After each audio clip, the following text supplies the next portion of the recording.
Ayo. I call. Good evening, everybody. Baba Mohbad is saying hello to you. Falana is saying hello to you. Wumi is saying hello to you. It's only Mohbad that can't talk. They are all saying hello to you. Go and sit down and have come and sit down and have a cup of tea. Good evening, everybody. You're welcome to Prevailing Issues with Ajo. Okay, yes. You're welcome. Wherever you're watching us from, please get yourself a seat, a cup of tea as usual, and let's start. Who do we have on the table today? But before then, try as much as you can to please help us to share. You know the reason? Because people don't get our notification again. We have said that numerous times. So the only way you can help this our page that the devil is working on is to help us to share it. Please share. So before we start, I'll try as much as possible to share to group and see if I can do anything on that. And when I finish, then we start. Baba Femi Falana has written a warning, a petition to our daddy Mohbad. People always say I should not call him daddy. He's our daddy. And to be moloriri, unfortunately, ìṣùgbọ́mọ náà láìpọ̀jọ́ láìpẹ́ gbà, whatsoever is still the father of that great boy, no matter how we think about it, is the father of Mohbad. And the respect we will have accorded Mohbad is what we will accord him, even, if he's no more. If we respect his legacies, we should respect his father. So, like I said, we've been overflooding Mohbad's case. There is no doubt about it. Please, if you're watching, if you're here, please comment, make comments, give us love, like, and let me know that you're here. Make reactions on this platform so that I will know people are watching me. Yes, welcome to Prevailing Issues with Ajoke. Like I said, on this platform, we'll talk about anything prevailing in the society. We gossip, that's what we do. It's entertainment. It is, family matters, anything that's just prevailing in the news, social, economical, anything. We'll talk about it on this platform. So, like today, we've been dealing with Mohbad's case. Almost every platform you go, it's all about Mohbad. We do talk about every other thing anyways, but for today, we are dealing again with Mohbad's case because as at yesterday, we said, Baba should be careful because igi tó lọ ń gùn yìí, igi ọ̀pẹ ni o, kó má lọ wo wọn ṣubú. Nikki Aluko, we like gisting on this platform. Thank you so much. Nikki Kings, you're welcome. Thank you, ma. So, we advised yesterday, if you remember when we saw Baba's interview yesterday on social media, he went to TVC, not even social media, TVC, television station, to grant an interview yesterday. Baba lọ ṣe interview lórí television, kò ń ṣe lórí social media kínkínní, lórí national television, which is television TVC.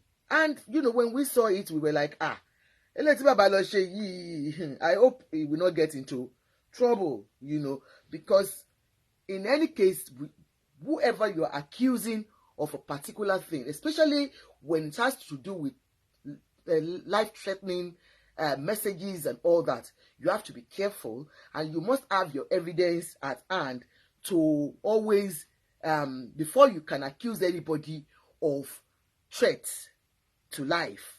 Threat to life is not something that they take easy in Nigeria. It is not funny. It is not something they will push you to go and say. Do you understand? So yesterday, Baba went to TVC, that's Baba Mohbad went to TVC, and during the interview, he made mention of Baba San Falana, senior advocate of Nigeria, Falana, of conspiracy with Wunmi and threats to life. Baba sọ pé tí nǹkan bá ṣe àwọn o, Baba Falana àwọn ló aid Wunmi o, Wunmi ìyàwó ọmọ àwọn o. Gbogbo wa láti mọ̀ all that has been going on all along. So no news that Baba and his son's widow are not in good terms. So definitely we know all this one, so we don't want to go back to Akilo Fajamu and all that. So people are saying Baba Falana is being biased. Anyway, that's your own opinion if he's biased. But let's now go straight to the point.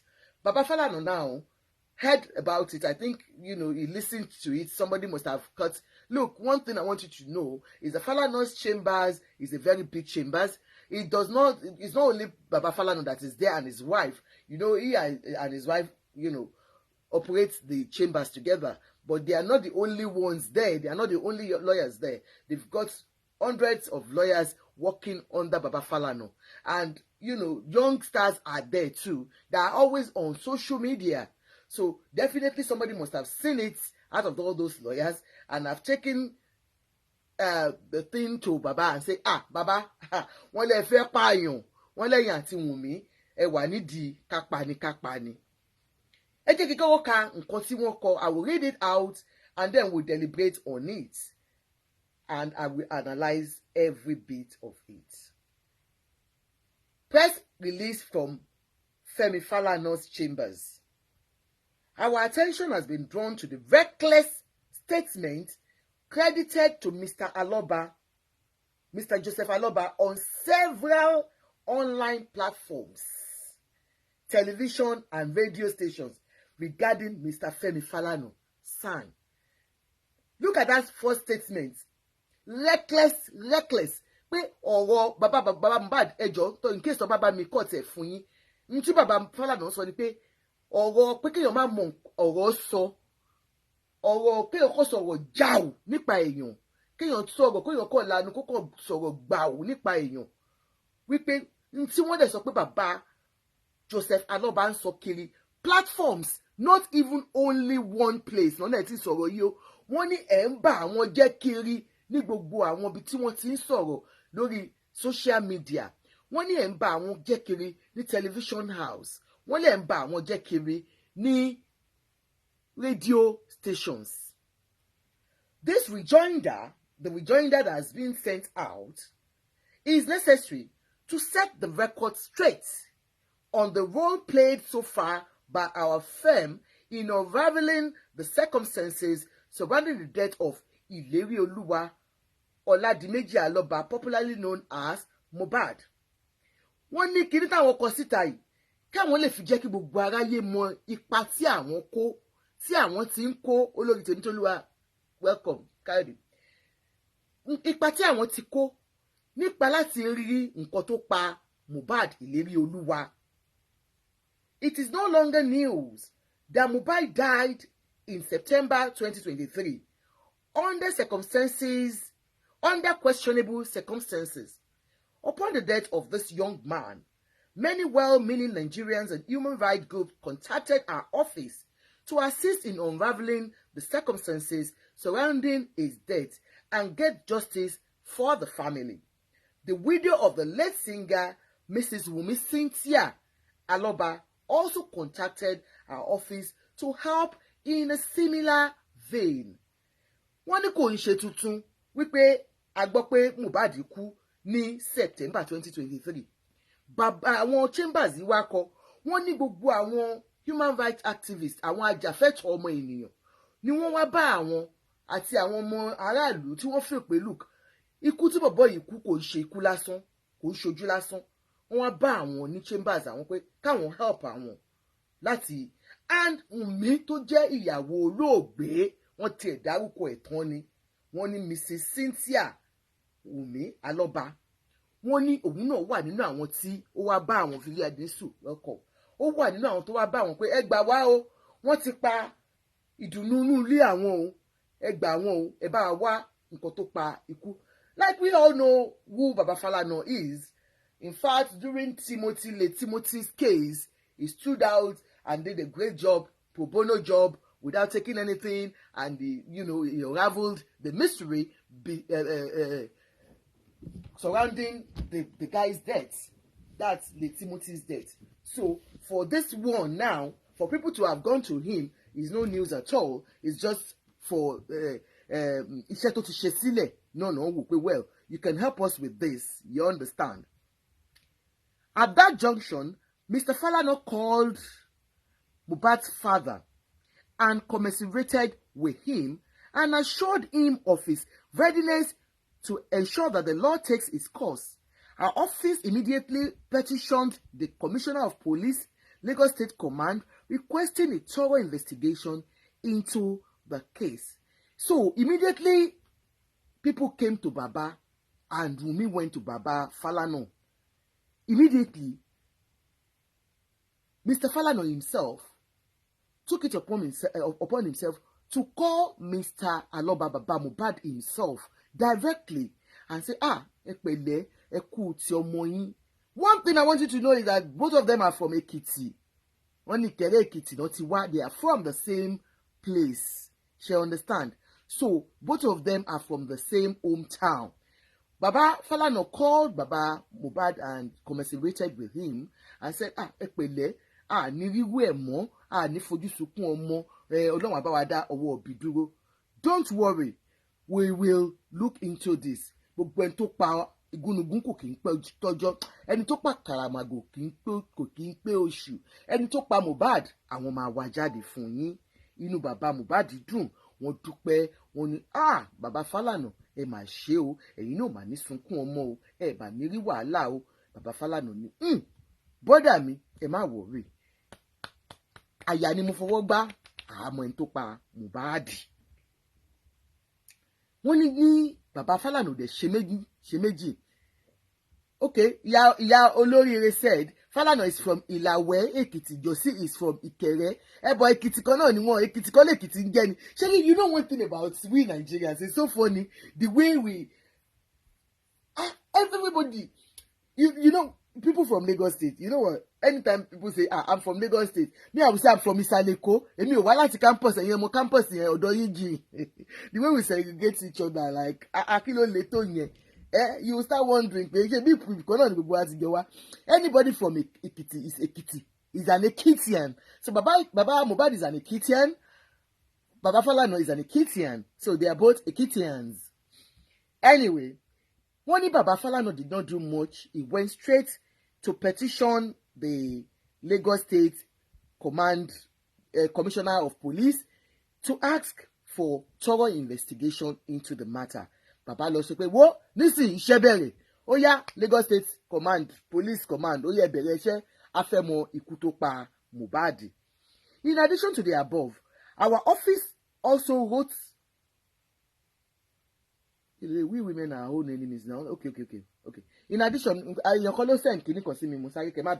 addition to the above, our office also wrote to the Chief Coroner of the Lagos State requesting a coroner inquest into the remote and immediate cause of the death of Mohbad. Our office sent a delegation of lawyers to Mohbad's residence at Okaide in Lagos to take the statement of those close to the late singer, including his wife, parents, and staff. Gbogbo ẹ̀yin tí ẹ sọ pé Baba Falana ó ṣe that he's been biased, you know, that he didn't work with Baba Mohbad. Instead, he's working with only Wunmi. Here is the truth. Baba said, the chambers they are the one writing out now. Wọ́n ní they went straight to àwọn lọ sí chief coroner tó bá ní chief àwọn coroner inquest ẹ̀rí tó gbé jáde yẹn is because of the fact that Baba Falana is involved in this and he requested for it. Coroner inquest is to find out the cause of a death, a questionable death, You understand? Any death with circumstances that you cannot, pinpoint what is happening, they will always open a coroner for it, and just to get information. Do you understand? Fact-finding avenue ni coroner inquest. It was Baba Falana's chambers that requested for it. Òun náà lọ kọ síta yìí fún àwa tá a bá mọ̀ ta kàn ń lọ àhesọ káàkiri gbogbo platform. So they requested for it, and that is why they have been going there to leave their own statement, each person. And Falana said they had questioned, they wrote to his residents just to know all the people that are there to get information from his residents.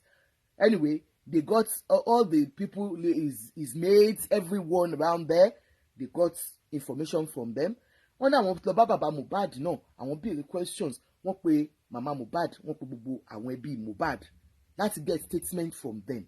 So initially, Falana worked directly with Baba Mohbad. Wọ́n bá Baba Mohbad ṣiṣẹ́ gangan, wọ́n bá wọn sọ̀rọ̀, wọ́n dẹ̀ béèrè question lọ́wọ́ wọn. Ẹ máa gbọ́ o, wọ́n ní as events unfolded, we realized that the late Mohbad's father, Mr. Joseph Aloba, is not interested in unraveling what led to the death of his son, but after his estate. Hence, he rushed the burial of Mohbad in an unmarked grave without any autopsy to know the cause of death of the deceased. However, at our request, the body of Mohbad was later exhumed for investigation by the police. Wọ́n ní bí àwọn ṣe ń ṣe investigation lọ tí gbogbo ẹ̀ ń lọ lẹ́yọ kọ̀ọ̀kan. Wọ́n láwọn kàn discover pé there is something fishy about this man. He's not talking about justice for Mohbad. Please, if you're watching, let me know you're watching. Comment, show, and love, please. Show us that you're watching, please. When as events unfolded, he now discovered that Mr. Loba wasn't really talking about justice for Mohbad, but it's all about the estate of Mohbad, that Owoti Mohbad Fisile. Remember Iyabo Ojo's the same thing she said, that it was when she first spoke to Baba, the first thing Baba talked about was the property, the land. So that was why she felt Baba is not interested in any case. Owó ni Baba, nǹkan tó ní Baba ń fi jà fún ó yàtọ̀. So wọ́n ní àgbàtà wọn dẹ̀ ti di pé bàbá wọn ò ṣe bí ẹjọ́ pé ara ọmọ yẹn ta wọ́n, àwọn ra fi wọ́n sílẹ̀. Wọ́n ní àwọn dẹ̀ rí pé bàbá gan ó ti sin ọmọ wọn, ṣé wọn pa ìsọkíní yẹn lánàá kí bàbá Falana tó kọ́ lé ní. Ìyẹn mú mi o.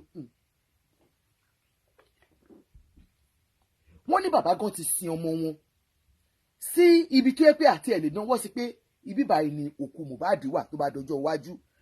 Wọ́n ní bàbá ti sin ọmọ wọn. Wọ́n ní wọ́n dẹ̀ ti gbàgbé tí ò bá ṣe pé àwọn táwọn lọ jà pé kán lọ gbé òkú ọmọ yẹn jáde kí wọ́n lè ṣe investigation lórí ẹ̀. That if not for the fact that they stood their ground that that body must be exhumed and thorough autopsy to take place. If not, an investigation, they will not exhume that body. Falana Chambers continues. Since our aim and goal in the matter is to unravel the circumstances surrounding the death of Mohbad through the instrumentality of the law, we had no choice but to distance ourselves from Mr. Joseph Aloba opportunism and puerile blackmail. Wọ́n ní nígbà táwọn rí pé nǹkan tó rí ó bá àwọn ni pé káwọn mọ ikú tó pa Mohbad. All we wanted was to know the cause of Mohbad's death.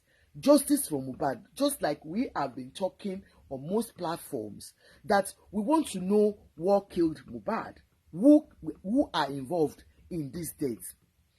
But better one day to be Baba Mohbad, èyí tó bá wọn is about, kema blackmail ìyàwó ọmọ yín, kema sọ pé èèyàn kan ló pa èèyàn kan, kéde wípé well, opportunity lélẹ̀ láti rí nǹkan gbà. Àwọn wá rò pé bàbá yìí máa fi adèpò sáàlà àwọn làwọn ṣe sá fún bàbá Mohbad. They distanced themselves from Baba Mohbad because they feel that it's just an opportunist is just about blackmailing, and they are not ready for that. They continue. While the matter is still pending before the coroner and police investigation has not been concluded, Mr. Aloba, through his solicitor, wrote a letter dated the 25th day of November 2023 to our office, wherein he requested Mrs. Wunmi Cynthia Aloba to hand over her son for DNA to ascertain his paternity. Clap for yourself. You know, the issue of DNA was, brought about by Very Dark Man and Auntie Kem. By the way, Auntie Kem is back online as usual. We'll talk about her later. Now, so that's, we heard, like we were saying, they started that madness of DNA, and the whole world took it upon themselves, having teams and talking about it 24/7. People asking Wunmi to do DNA for her son to determine the paternity of that son, giving Liam different fathers like Shimoda, Bikiloko, Rebella. The most notable ones are Talomo and Baba Liam Neju, Eba Mikosita, Sam Larry, and Obaile Gushi, saying all sorts of things, giving that boy different fathers every day. Now, as at that time, we all felt, and people were like, why is she not doing DNA? They asked her to come and do DNA. Everybody, even before that man came on board, Baba African Television, that said, Wunmi, if you can do DNA for this boy, and I'll give you 10 million naira and all that. So, motive behind it. Anyways, people were like, Wunmi should come out and do DNA. Why is she afraid to come out and do DNA? We didn't even know that Baba's lawyer did not even contact Wunmi for any DNA. Now they did at the end of the day when they were called out, when Yabo spoke out and said, Wunmi said they have not even called her for any DNA. You understand? So the lawyers, Baba's lawyers, now wrote Femi Falana's chambers to ask Wunmi to present her son for DNA test. Òun ni àwọn Falana chambers sọ yìí wípé níbi táwọn ti ń jà fún justice for Mohbad tẹ́pẹ̀ tó bá àwọn ní kí káwọn jà káwọn rí ẹni tó pa Mohbad tí investigation yìí wà on, tí àwọn ọlọ́pàá yìí ṣe investigation wọn lọ́wọ́, tí corona inquest yìí wà on, làwọn bá rí lẹ́tà lójijì lọ́jọ́ kan, àwọn kàn dé ọ́fíìsì níjọ́ kan làwọn bá rí lẹ́tà ní on the 25th of November wípé Baba Falana pé Wunmi kí ó gbé ọmọ ẹ̀ wá, a fẹ́ ṣe orò ìdílé fún, a ó ṣe rè fọ́mọdé yìí o, orò DNA ní àwọn bá wò pé à ń gbọ́ búburú ní ẹnu abọ́rẹ̀. Wunmi wọ́n ní kó wá ṣe DNA fún ọmọ ẹ̀. Baba the chambers went on to write this. While our clients and our firms are not opposed to conducting the test as stated in our reply, we drew attention to Section 57 of the Child's Right Law of Lagos State, which empowers only the courts to order the use of scientific tests, including blood tests and DNA, where paternity issue is in issue. Furthermore, we made it clear that under the provisions of the Child's Right Law of Lagos State, the only person who has the local standing to request a DNA test to confirm the paternity of the child is the father of the child. Clap for yourself. àwa tá àti ẹ̀ kì í ṣe lọ́ọ̀yà àwa lọ́ọ̀yà abẹ́ ẹ lé lórí Facebook irú èmi báyìí torí èmi ò ń ṣe lọ́ọ̀yà mọ̀ ń pa lọ. In fact, let me share a secret with you. When I did my banking and finance, because I first went to Lagos State Polytechnic, I did banking and finance. In that banking and finance, I had one lecturer there for my ND nígbà yẹn. I had one lecturer. His name was Mr. Pedro. He was the law lecturer. Very fine boy. In fact, don't let me talk too much so that people that knows him will not. He was a bad boy. He was our lecturer. He's not a pastor. He was a lecturer. He was the only one teaching law. And that time, that guy was teaching us law. In fact, I carried my law kìnìkan. Then mo fi mọ caveat emptor kìnìkan. Ó ṣe àkọwá ní gbogbo law yẹn gbà yẹn. The law was, it was the banking and finance part of it. I think law of mo ti gbàgbé ó ti pẹ́ o yẹn ti pẹ́ gbogbo ìwọ̀n ti lecturer yìí. So it was that lecturer that was teaching us. Ibi tí mo fẹ́ lọ dé ẹ̀ẹ̀mẹ́ta ni mo ní carry over. I carried that law over 3 times just to let you know that my law and that was, I think it was just law 101 okay, very cheap law that any reasonable person will pass. But I think I wasn't reasonable as at that time. I think I was just a dullard. I think I don't even like law at all. I was supposed to go and read law, to study law as at that time, when even before my father always called me lawyer because I talk too much. But my head no carry law. So anybody to study law, I give it to them. Pa. God bless you all lawyers. So, you know, law ekeni mi Àjọkẹ́ mo Fọlákẹ́mi Juliet. Law ekeni mo mo. So, bí mo ṣe fail law lẹ́ẹ̀mẹ́ta ni, so mi ò mọ̀ law. But as bad as we didn't study law, that we don't know anything about law, we said it right from the onset when they started this madness of DNA. We said it is only the father of a child that has the right to ask for DNA test for a child. Bàbá ọmọ tó ní ọmọ Mohbad òun nìkan ló ní right láti béèrè pé Wunmi mo suspect mo fẹ́ wo DNA ọmọ yìí. We have seen it, we have watched it severally on Oriyomi Hamzat's platform where fathers come and talk about DNA test because àwọn gangan ló ní ọmọ wọn. For the general public to be asking for DNA of another person's child, it's absurd. It's bad. It's really, really unreasonable. Good day, Sister Àjọkẹ́. Good day, ma. Dotun Dutayo. Fọlákẹ́mi Juliet. You understand? It's unheard of. Mi ò gbọ́ wẹ̀rì. Kí gbogbo society máa bèrè pé aṣẹ́wó ni ẹ́, o gbọ́dọ̀ lọ bímọ, o gbọ́dọ̀ lọ ṣe DNA test. Nígbà tí wọ́n ní aṣẹ́wó tí wọ́n fẹ́ sọ lóko pa ní Nazareth ní ìmọ̀lú náà torí mi ò ń ka Bíbélì. Tí Jésù sọ pé tí gbogbo wọn fẹ́ ju òkú pa aṣẹ́wó tí Jésù ní gbogbo ẹ̀yin tẹ́ wà ń bíbà èyí tí ò bá ti dẹ́ṣẹ̀ lọ́rùn kó mú òkò yẹn òun ni kó kọ́kọ́ sọ gbogbo wọn sọ òkò sílẹ̀ ni. When an harlot in the Bible, like I said, I'm not a Bible person. I don't read Bible. That person they wanted to stone her to death.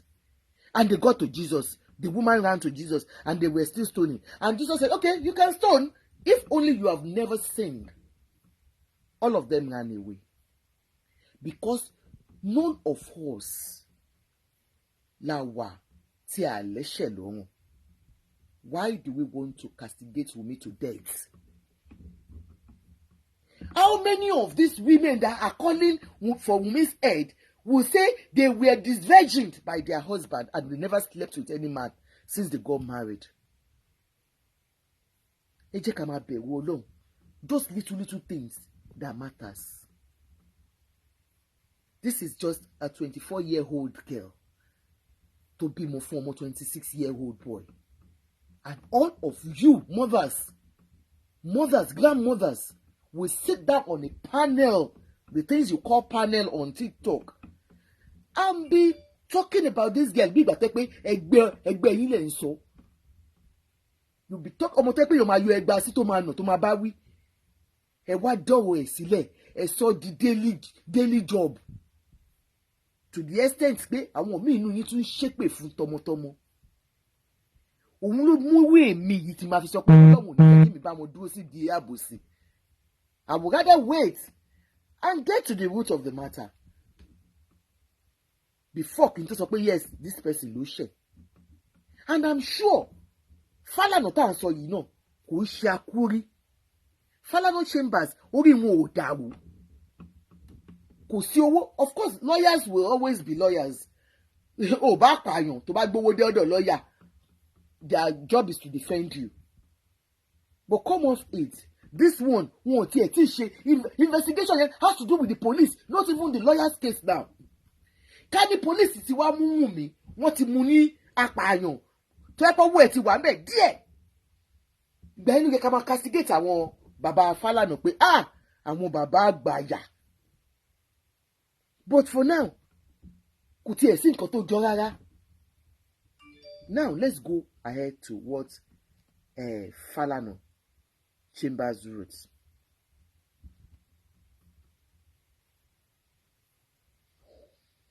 So wọ́n ní ẹ wá ń béèrè fún DNA test. Wọ́n ní so àwọn ń dúró gẹ́gẹ́ bí lọ́ọ̀yà wípé ẹ kọ́kọ́ rántí o nínú child law àwa náà ní child rights law níbí báyìí. Wọ́n ní it is only the father of a child that has right to ask for DNA tests of a child. Wọ́n ní and only the court of law ló ní right láti béèrè fún wípé contest ọmọ yẹn.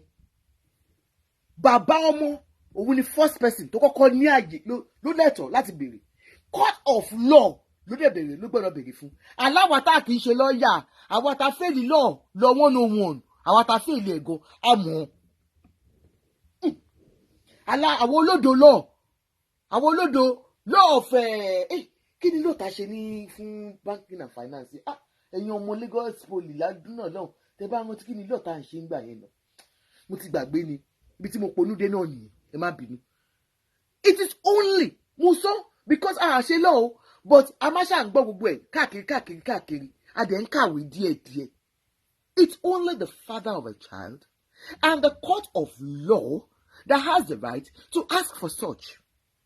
Òun náà tún confirm fún wa igedegbe that the court of law is the only one tó lè béèrè fún àti bàbá ọmọ. Níbo ni bàbá ọmọ náà wà? Òun la tẹ́ sílẹ̀ nísàlẹ̀ yìí ó ti kú. Bàbá tó bí Liam nìyẹn ó ti kú.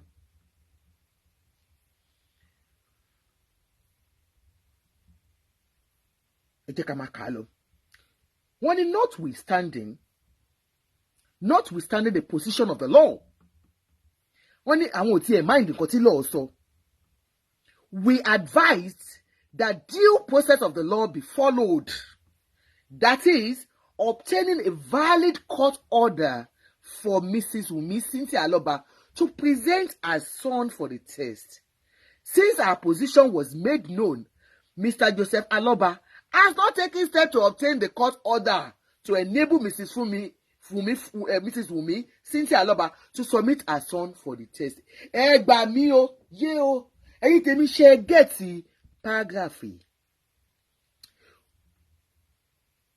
The chamber said they don't even mind, what the law says about this. They don't even want to know if the law states that it's only the father that has the right for the to ask for DNA test. They said, okay, go ahead. We are expecting a letter. Wọ́n náà wọ́n dẹ̀ kọ lẹ́tà sí wọn padà pé ẹ follow due process by getting the court of law to write Wunmi to bring her son for test. Wọ́n ní láti gbà yẹn pàwùlà wọ́n gbọ́ àwọn ò gbọ́ kankan mọ́.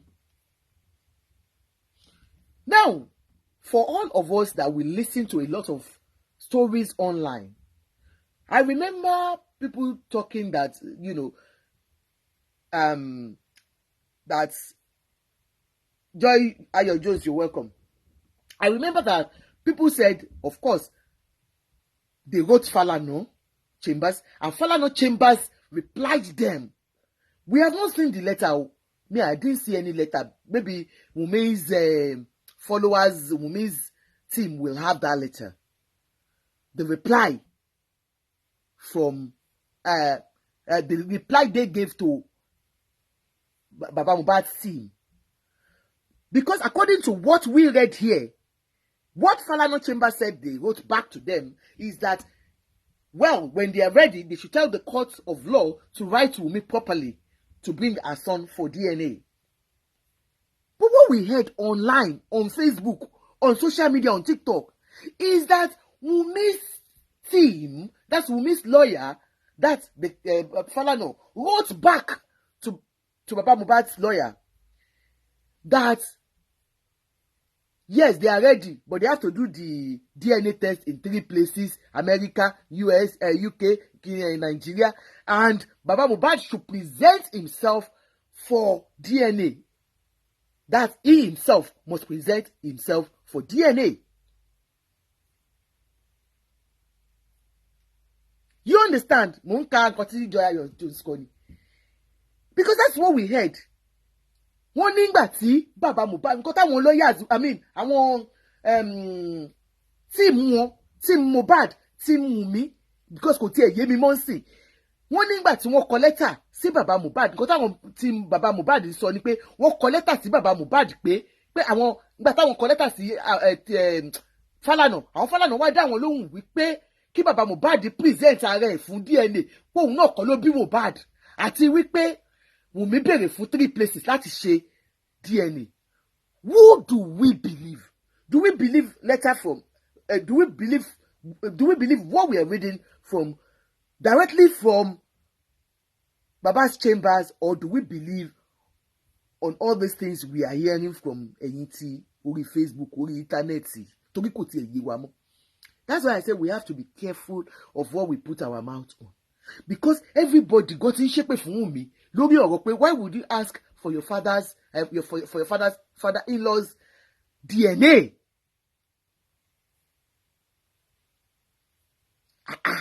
Àdọ́tún òdútáyé yan kò tiẹ̀ lè béèrè DNA ọmọ tiwa gbàtàn ìṣínú. You understand? So that means that one is a lie. For you to have said that Wunmi was asking for the DNA test of her father-in-law. Those are the things that we've been fed online, that she too requested for Baba's own, and she requested that they have to sponsor her to 3 countries to do it. So it's not reflecting here. Maybe it's not just reflecting. Maybe they wrote it, I don't know. But according to what they said here, that they wrote Baba's lawyer back to say, well, when you're ready, send a proper letter from the court. Let the court request for the DNA. It's only the court of law that can request for it.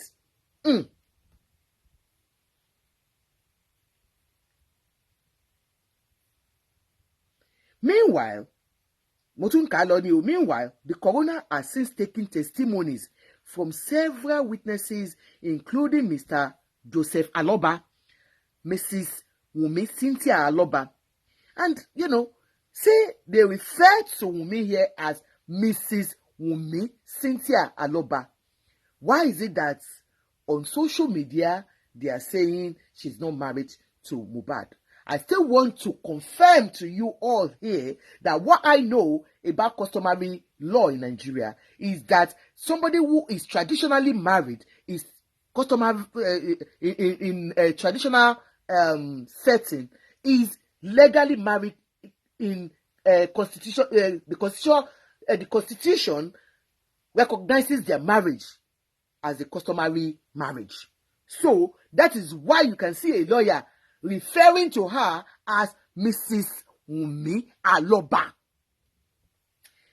Are you getting me? She doesn't have to go and get a fake certificate to become Mrs. Wunmi Aloba. The constitution, Nigerian constitution, recognizes that marriage as a customary marriage. And that is why I think we need Mrs. Wunmi Cynthia Aloba. They know the rule of law. They know what it is. They would never refer to her if she was just a baby mama. They would have referred to her as Wunmi Boyejo àbí kí ló kọ tó ń jẹ́ bí bá dé jọ bí bá kó jọ mi mọ nǹkan tó jẹ́ bó dé bó kó jọ dẹ̀ ló ń jẹ́. Orúkọ yẹn ló máa pè. But for a law firm to call her, address her as Mrs. Wunmi Aloba, customary law ló ń gbà bẹ́ẹ̀ ni ẹ ṣeun. However, the proceedings have been stalled due to the delay in getting the autopsy results from the Nigerian police and the state governor. Baba Falana náà sọ pé coroner inquest yẹn ó ti wà stalled, that they've stopped it for now because they are waiting for for autopsy results and the delay from the Nigerian police and Lagos State. So the delay from them, táwọn tí gba report, òun ló fà tí coroner inquest tó fi yè dádúró for now. For some of them on their TikTok that said it's Wunmi that has gone to stop the coroner inquest. Can you hear now? It is not Wunmi. She has no mouth in it. Kò lẹ́nu níbẹ̀. Ó wẹ́ sí mátà tó ń sọ yìí wíkítì ẹ̀ ní kò tí ẹ̀. Wunmi ọmọ ìyá Sergeant Major. Kò lẹ́nu ń bẹ̀. So, sorry to disappoint us that the coroner inquest was stalled because of the fact that, they are waiting for, there is a delay in the autopsy results coming out. Baba Falana goes on to write, having said the above, we find it preposterous that Mr. Joseph Aloba has said that Mr. Falana and Mrs. Wunmi Cynthia Aloba be held responsible if he is killed. Baba Mohbad. Wọ́n ní kán jẹ́ kí ẹ mọ̀ dáadáa wípé ntẹ̀ ló ń sọ kiri wípé tí wọ́n bá pa yín, tí Baba Falana àti Wunmi bá pa yín, Baba Falana àti Wunmi tó bá pa yín, tó bá fọ̀bẹ gún yín ni, àbí tó bá gbé yín lọ ni, tó bá jí yín gbé ni, àbí tó bá kidnap yín ni, àbí tó bá fún yín ní fertilizer yín ni, àbí kí lẹ mean by that? Okay, a fẹ́ mọ̀. Ẹni kan mú Baba Falana àti Wunmi. If anything happens to you, that was the broadcast you did yesterday. Modupe Yusuf gave me stars. Can I have a kiss? Kiss me again. Thank you so much, ma. God bless you for giving us stars. Your stars will not warm me. Logo Jesu. That's, you went on national television yesterday to say that if anything happens to you, Falana should be held responsible with Wunmi, your daughter-in-law. That is why they have come out to say what you have said. Kò funny rárá. We have taken appropriate measure.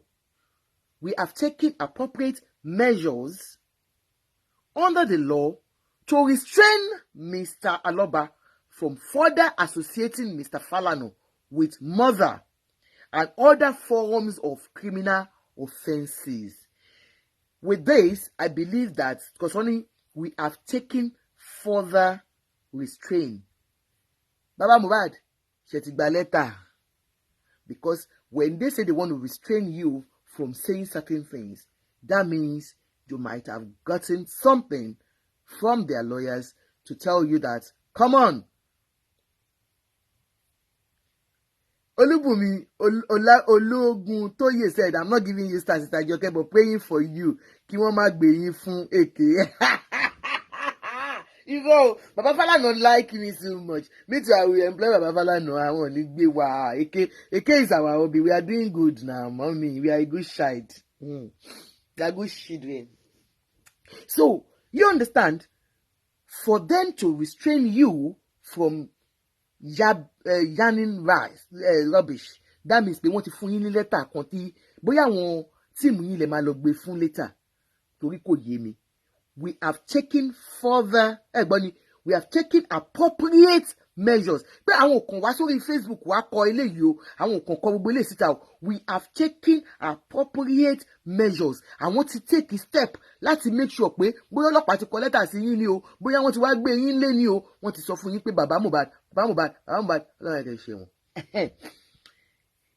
Wípé for you to restrain you from further associating Mr. Falana with mother, kẹ má fi ẹnu ẹ̀tẹ́ pé bàbá oníbàbá pé ó fẹ́ pààyàn, ẹ̀sùn apààyàn, kẹ má fi kan ọ̀gá àwọn mọ́. And any form of criminal offences bíi pé kẹ sọ pé bàbá Falana ń gba ó lọ gbowó lẹ́yìn, ó lè ní bàbá Falana, ó lọ ṣì ní bàbá Falana, pé gbogbo nǹkan tẹ̀ ń sọ yìí wọ́n ń gbọ́ o. We will not allow Mr. Aloba and his cohorts.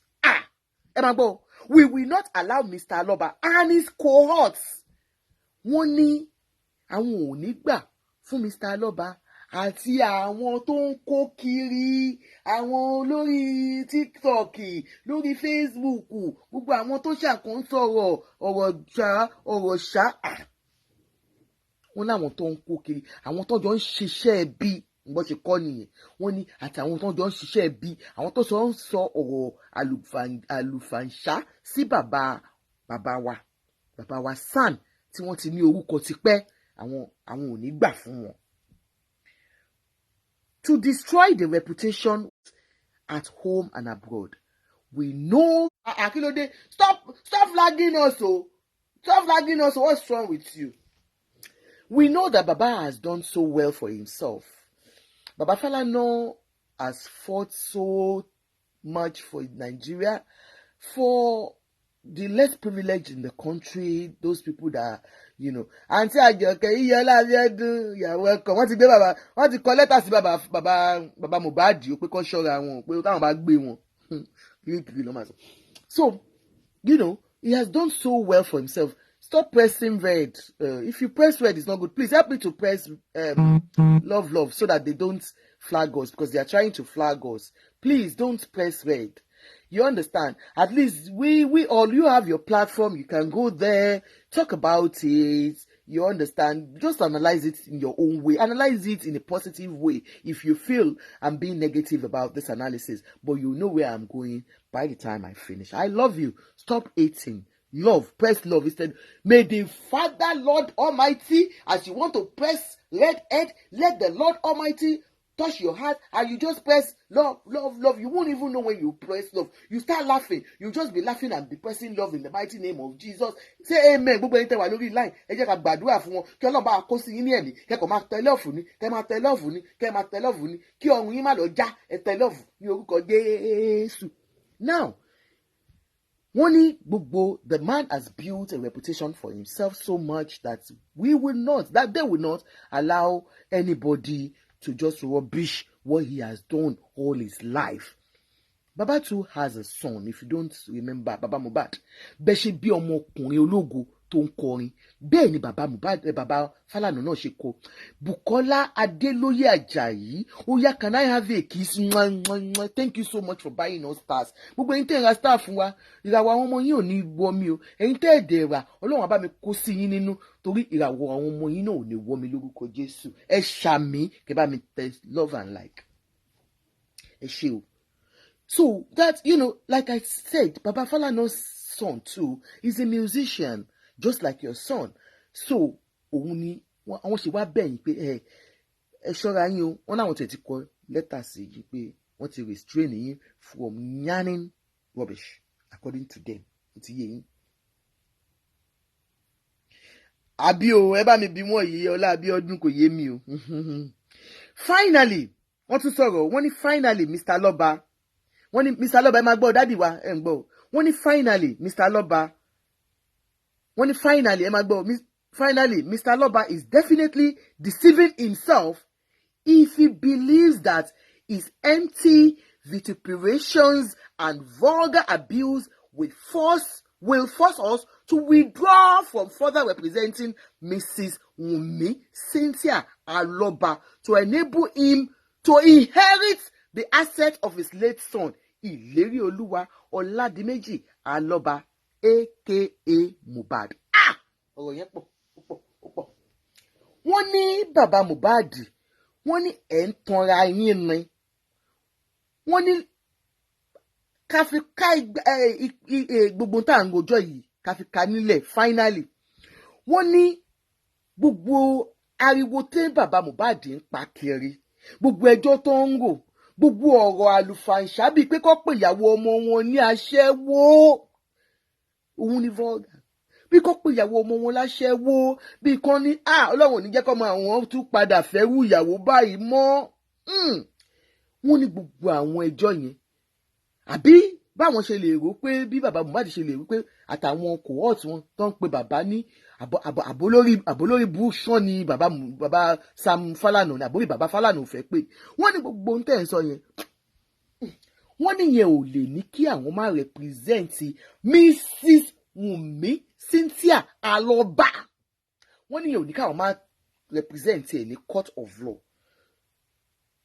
pé tẹ́ bá rò pé lè gba gbogbo ogún tí ọkọ ẹ̀ tó fi sílẹ̀ fún àbí tí bàbá Liam fi sílẹ̀ fún Liam káwọn lè máa represent ẹ̀ kó lè máa gbà wọ́n lè tanra yín jẹ́ wọ́n ní kẹ́tù tó ẹ̀ dànù wọ́n náà mọ̀ dúró digbín fún Wùnmí èyí ni ìròyìn jóyájóyá tí a sáré ròyìn fún yín ní ìrọ̀lẹ́ yìí. Now to Baba Mohbad's team, to Baba Mohbad's lovers, to Baba Mohbad's apologists. Mo ń wá fóònù ìkẹta yẹn ní nítorí àwọn tèmi lè fẹ́ pè mo mojú fóònù yẹn sí Ọlọ́run máa ṣàánú má má bójú wa jẹ́ òṣè Ọlọ́run ò bójú mi jẹ́ níbo ni mojú fóònù sí mi ò rí fóònù o mo dẹ̀ rí lè ní o àti mo jẹ́ ń yọ ògò lójú tèmi tọ́pẹ́ ó sú mi o Baba Mohbad ok mo ti rí fóònù yẹn torí àwọn tó bá fẹ́ pè ẹ kì í fún yín ní fóònù tẹ̀ máa pè wọlé ayé ń gojọ́ lọ o àti ìbọ̀ṣọ́lẹ̀ o. For Baba Mohbad's apologists, I want to say something to you. Yes, we might be cruising on this matter. Yes, we might be saying kìíní kan, but sincerely Baba Mohbad jẹ́ kí n sọ ní Yorùbá. Ṣẹ́rí mistake àkọ́kọ́ tí gbogbo àwọn tí wọ́n ń gbé bàbá Mohbad lọ ṣe interview mistake àkọ́kọ́ tó kọ́kọ́ máa ń ṣe ni pé wọ́n ń jẹ́ kí bàbá Mohbad sọ òyìnbó.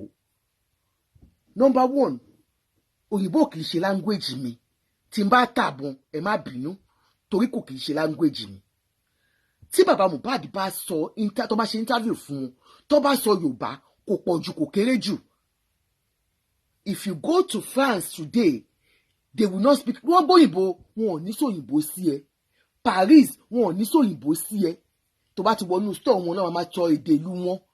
Why is it that ọ̀dọ̀ tiwa nìkan nílùú yìí tí mò ń gbé àwọn Asian òyìnbó èdè ìlú wọn ló máa ń sọ fún àwọn ọmọ wa àwa nìkan la máa ń sòyìnbó sí àwọn ọmọ wa ó dẹ̀ ti mú wa lára láti Nàìjíríà slave mentality ló ń pè sincerely but à ń ṣe ignorantly à ń ṣe.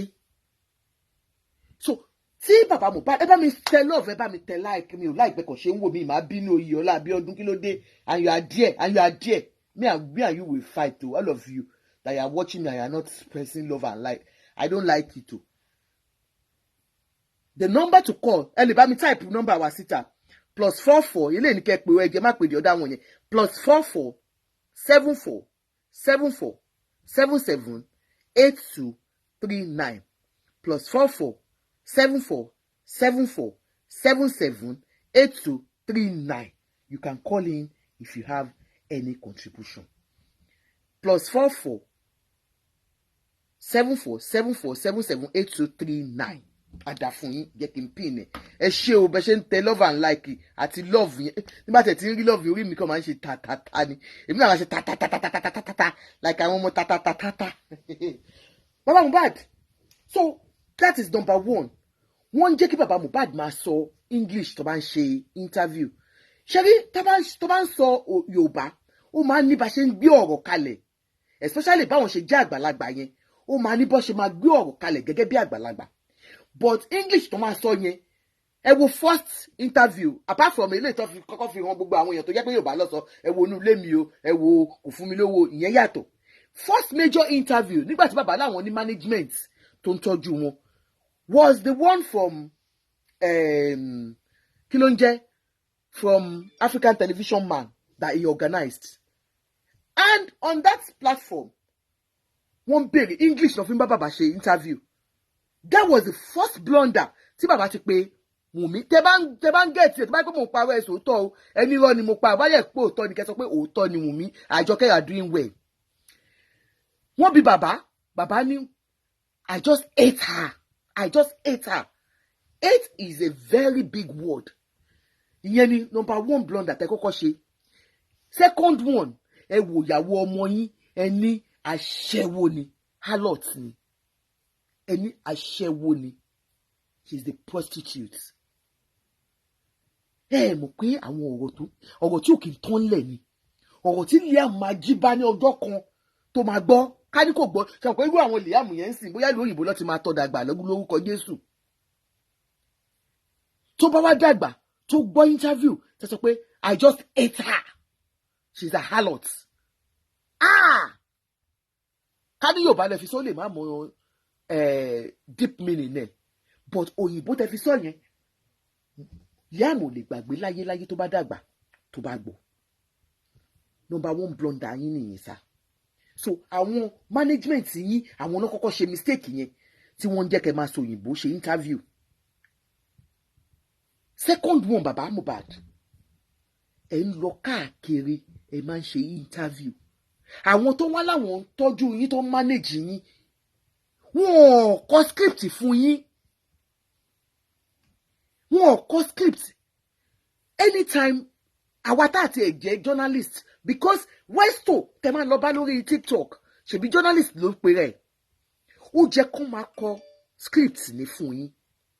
Àwa tó jẹ́ olódo lọ́yà, àwa orí Facebook amẹ̀bọ, àwa gan, if we're bringing anybody for interview, àkọ́kọ́ máa ń kọ́ fún wọn. Nǹkan báyìí ni máa béèrè, nǹkan báyìí mo fẹ́ kẹ́ dáhùn, but ẹ máa dáhùn mo bẹ̀ ṣe máa coin ẹ̀.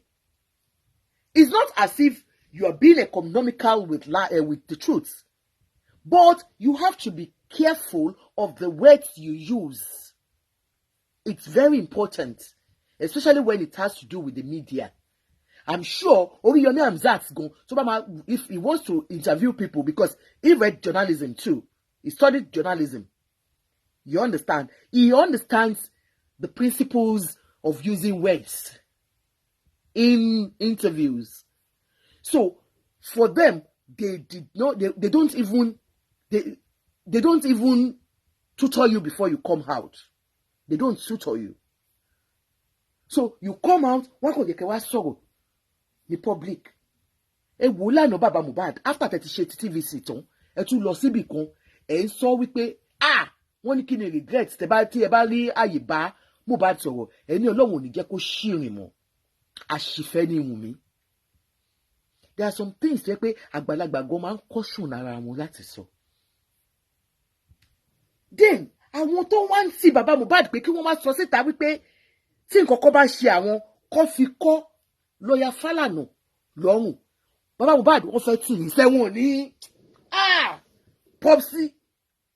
Popsi tẹ́ bá ń gbọ́. Mo mọ oríṣiríṣi pásítọ̀ lálágbọ́n.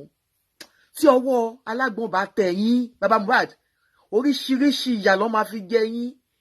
Ẹ wò, ẹ máa kọrin bàbá àrà lálágbọ́n. Ẹ need láti wà very careful sir. Àwọn tó ń tì yín, tí wọ́n ń tì yín bàbá Mohbad, wọn ò nífẹ̀ẹ́ yín. Nítorí àpò tiwọn làwọn ń jà fún.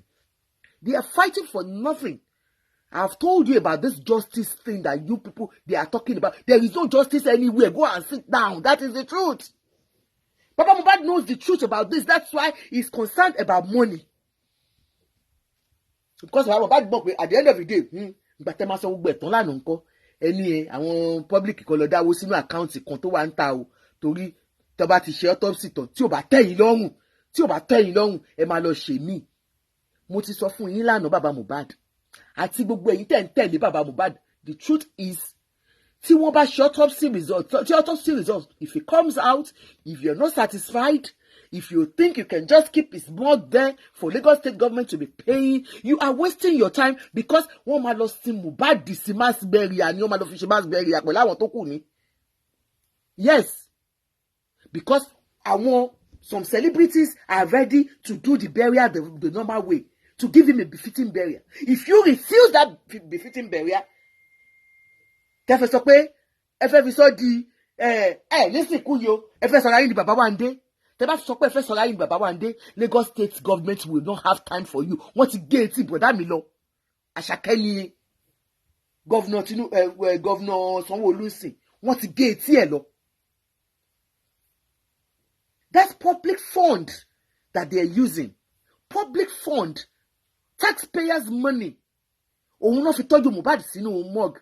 Taxpayers' money. Òun náà lò láti lọ ṣe forensic examination fún nílùú òyìnbó. Tax kí lẹ máa pè? People's tax kí ni mo pè sí mi tẹ̀ ti gbàgbé yàn kó sẹ́ǹdì nǹkan sí mi kò jẹ́ kí n mọ tí ń ṣe mọ́. Owó àwọn aráàlú òun náà lò. Fund àwọn aráàlú tó yẹ kó fi túlù ṣe, òun náà fi gbé ọmọ yín pamọ́ tó ń san, tó jẹ́ pé owó ńlá ló ń san. Owó àwọn aráàlú bàbá Mohbad òun náà fi lọ mú kíní part ọmọ yín tó fẹ́ lọ fi ṣe tó ń wá sílùú òyìnbó. Alákẹ́kọ̀ọ́ máa yá. You understand, sir? Taxpayers' money òun ló lò yìí. So tẹ́yìn bá sọ pé taxpayers' money yẹn kò sí ètò kan ẹ̀yin. N tó kun ẹ̀yin ni pé ẹ̀yin ò ní gbà. We no go gree o, we no go gree. Tẹ́ bá ní we no go gree lẹ fẹ́ ṣe, àwọn náà ti ready pẹ̀lú yín. Wípé okay. So àwọn tó ń sí bàbá Mohbad ń sìn, ẹ̀ ń tì wọ́n wípé kó máa sọ pé àwọn ò ní gbà. Ẹ ti gbàgbé pé bẹ́ẹ̀ bá ṣe tì wọ́n tó, kò sí ètò kan Lagos state government ń bẹ̀. Wunmi as a lawyer, like I explained to you yesterday, Falana was already working with Mohbad before he died. He was already working with Mohbad before he died on getting his royalty from the Malians. And that was why it was easier for Wunmi to have walked down to his chambers when this guy died. To say, Daddy, ọ̀rọ̀ tó ti bá mi yọ o, Mohbad ti kú o, ẹjọ́ afẹ́kẹ́ dúró tì wá lórí kéèsì. Now, Daddy Mohbad, ẹ̀yin ò ro gbogbo yẹn. Nínú kínní, I heard that Josie said even at 58 does not have a will. Josie, ask you wait again. Okay, Bukola Adélayọ̀ Ajayi. Wọ́n ní bàbá Mohbad sọ pé even àwọn báwọn jẹ́ 58 àwọn ò ní will. Anyway, oníkálùkù ló mọ Olúwa nìkan ló lè dájọ́ yẹn. Like I said, Baba cannot even confirm the truth. Bóyá lóòótọ́ ni. Gbogbo nǹkan tó máa ń sọ lórí online yẹn, irọ́ ló pọ̀ jù ń bẹ̀. Mi ò rò pé Mohbad kọ wíìlì kankan. I don't think he did. And for the fact pé wọ́n sọ pé wọ́n tún lo thumbprint ẹ̀ wípé gbà tó kú tán wọ́n lo thumbprint ẹ̀ gbogbo oríṣiríṣi narrative. Don't forget they have been bringing a lot of narratives about the death of Mohbad just to aggravate fear and anger of people towards Wunmi. I'm telling you, because the moment they start bringing all these things out, I mean, your mama hates Wunmi the more. Mama hates Wunmi the more. If you tell about them, ìwọ ọmọ òṣìwò lélẹ̀, ó ti ọkọ ẹ̀kú, wọ́n sáré kí wọ́n lọ ṣe will, irọ́ ló ń pa. Bóyá gbogbo ẹ̀. So I don't know the truth about that will. I don't want to believe it until we hear the truth from the horse's mouth. Mi rò pé òótọ́ ni ọ̀rọ̀ will yẹn. So fún bàbá Mohbad, òótọ́ ọ̀rọ̀ kò ní ká máa. It's not going through. That number, let me call the number. Are you sure it's not going through? Abimola pin nǹkan tí ò gbádùn lẹ́ni.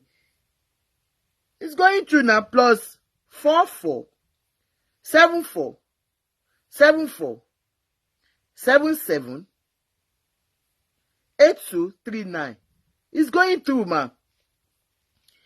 Our regular callers call. Iyola call now. Let me see. When it's not going through, it's going through now. Plus 4474. Can't accept your call. Why? Ẹ̀yin ṣe wọ́n ni. Àwọn ló ń dùn yìí now. Mommy, why would I buy you share money? Hello, caller. Yes, ma. Share okay. Àwa nìyẹn o bàbá mo. Ọ̀rọ̀ bàbá yẹn jẹ́ ó ti sún mi. ọ̀rọ̀ bàbá Mohbad ti sún mo dẹ̀ ọ̀rọ̀ ẹ ti sún mi bùkọ́ mo láì tí Falana tó ṣe sáàbù ẹ̀ right chamber Falana tó ṣe sáàbù bàbá yẹn right bùkọ́ wàhálẹ̀ ti pọ̀ jù ẹ ṣáà right up wọn. You can't just demand bóyá bàbá yẹn kàwé yọlẹ̀ bóyá àwọn lẹ́nu tó kà because mo gbọ́pọ́ ní àwọn ará Èkìtì máa ń kàwé gan. Because you can't just demand for DNA without court order. Yeah, just like what the Falana wrote. Then, ọ̀dẹ̀ náà wá bá bàbá yìí pé kọ́ lè bá kọjọ ṣe justice pọ̀ pẹ̀lú Wùmí. But they discovered that pé bàbá yẹn wà justice property ló ń jà fún. So gbogbo ètò ní kọ́ máa hold Falana rẹ̀ kó kàn fi camouflage kò dé ọ̀tún kò lè distract àwọn láìláì for being find justice for Mohbad. Ṣé kò ṣé ọ̀rọ̀ yìí tẹ̀ǹtì ẹ máa ti bàbá ṣe máa ti bàbá dénú ṣáláńgá inú kànáà tí bàbá ṣe bàbá yẹn ṣẹ́rí ẹ̀wọ̀ adájọ́ wọn ti bàbá yẹn that man know what he's doing. Bàbá tó lè máa lọ jó tó náà lọ ń jó ọkọ bóyá ṣe ẹ̀rọ ìrìtọ́ gbé jáde wọ́n ti gbé bàbá sínú fracas ẹ̀rọ ìrìtọ́ gbé jáde. mo rí òun wí ẹ mọ̀ pé mi ò kí ń pé mọ̀ pé mi ò lè play ewé ẹ̀ ń bí báyìí mi ò lè play ewé ẹ̀ because wọ́n ń bú bàbá ni. ó wà á kó lórí Facebook. mo rí wọ́n bú bàbá gan ó bú bàbá gan. àwọn ti kọrin fún wọn ti wọ fracas. mo rí. ó ti bú gidi so bàbá ọmọ ẹgbẹ́ àgbàpọ̀ ṣe rí ẹ jẹ́ káwọn blogger gbogbo àwọn tó tọkà tó ń tan bàbá ẹ gbọ́dọ̀ tó bàtọ̀ bàbá sọ pé òun fẹ́ gbalé so ó ti rọ́pin sọ́dọ̀ àwọn ẹ̀yin diaspora people tẹ́ ẹ̀ ń sanwó ó lóun wo wọlé tó lóun máa kúrò níbi tó ń wà bàbá tó sọ pé àkáǹtì òun wà lọ́dọ̀ blogger o. bẹ́ẹ̀ ni wọ́n ti ṣàlàyé wọ́n ti fún wa ní blogger àwọn gangan. ọlọ́mọdé ká mọ̀ sàárì àwọn ọmọ wa àmì o Jésù ọlọ́mọdé àmọ̀ sàárì ọmọ àmì o Jésù àwọn ọmọ wa ló máa gbẹ̀yìn wa lọ́rọ̀ náà.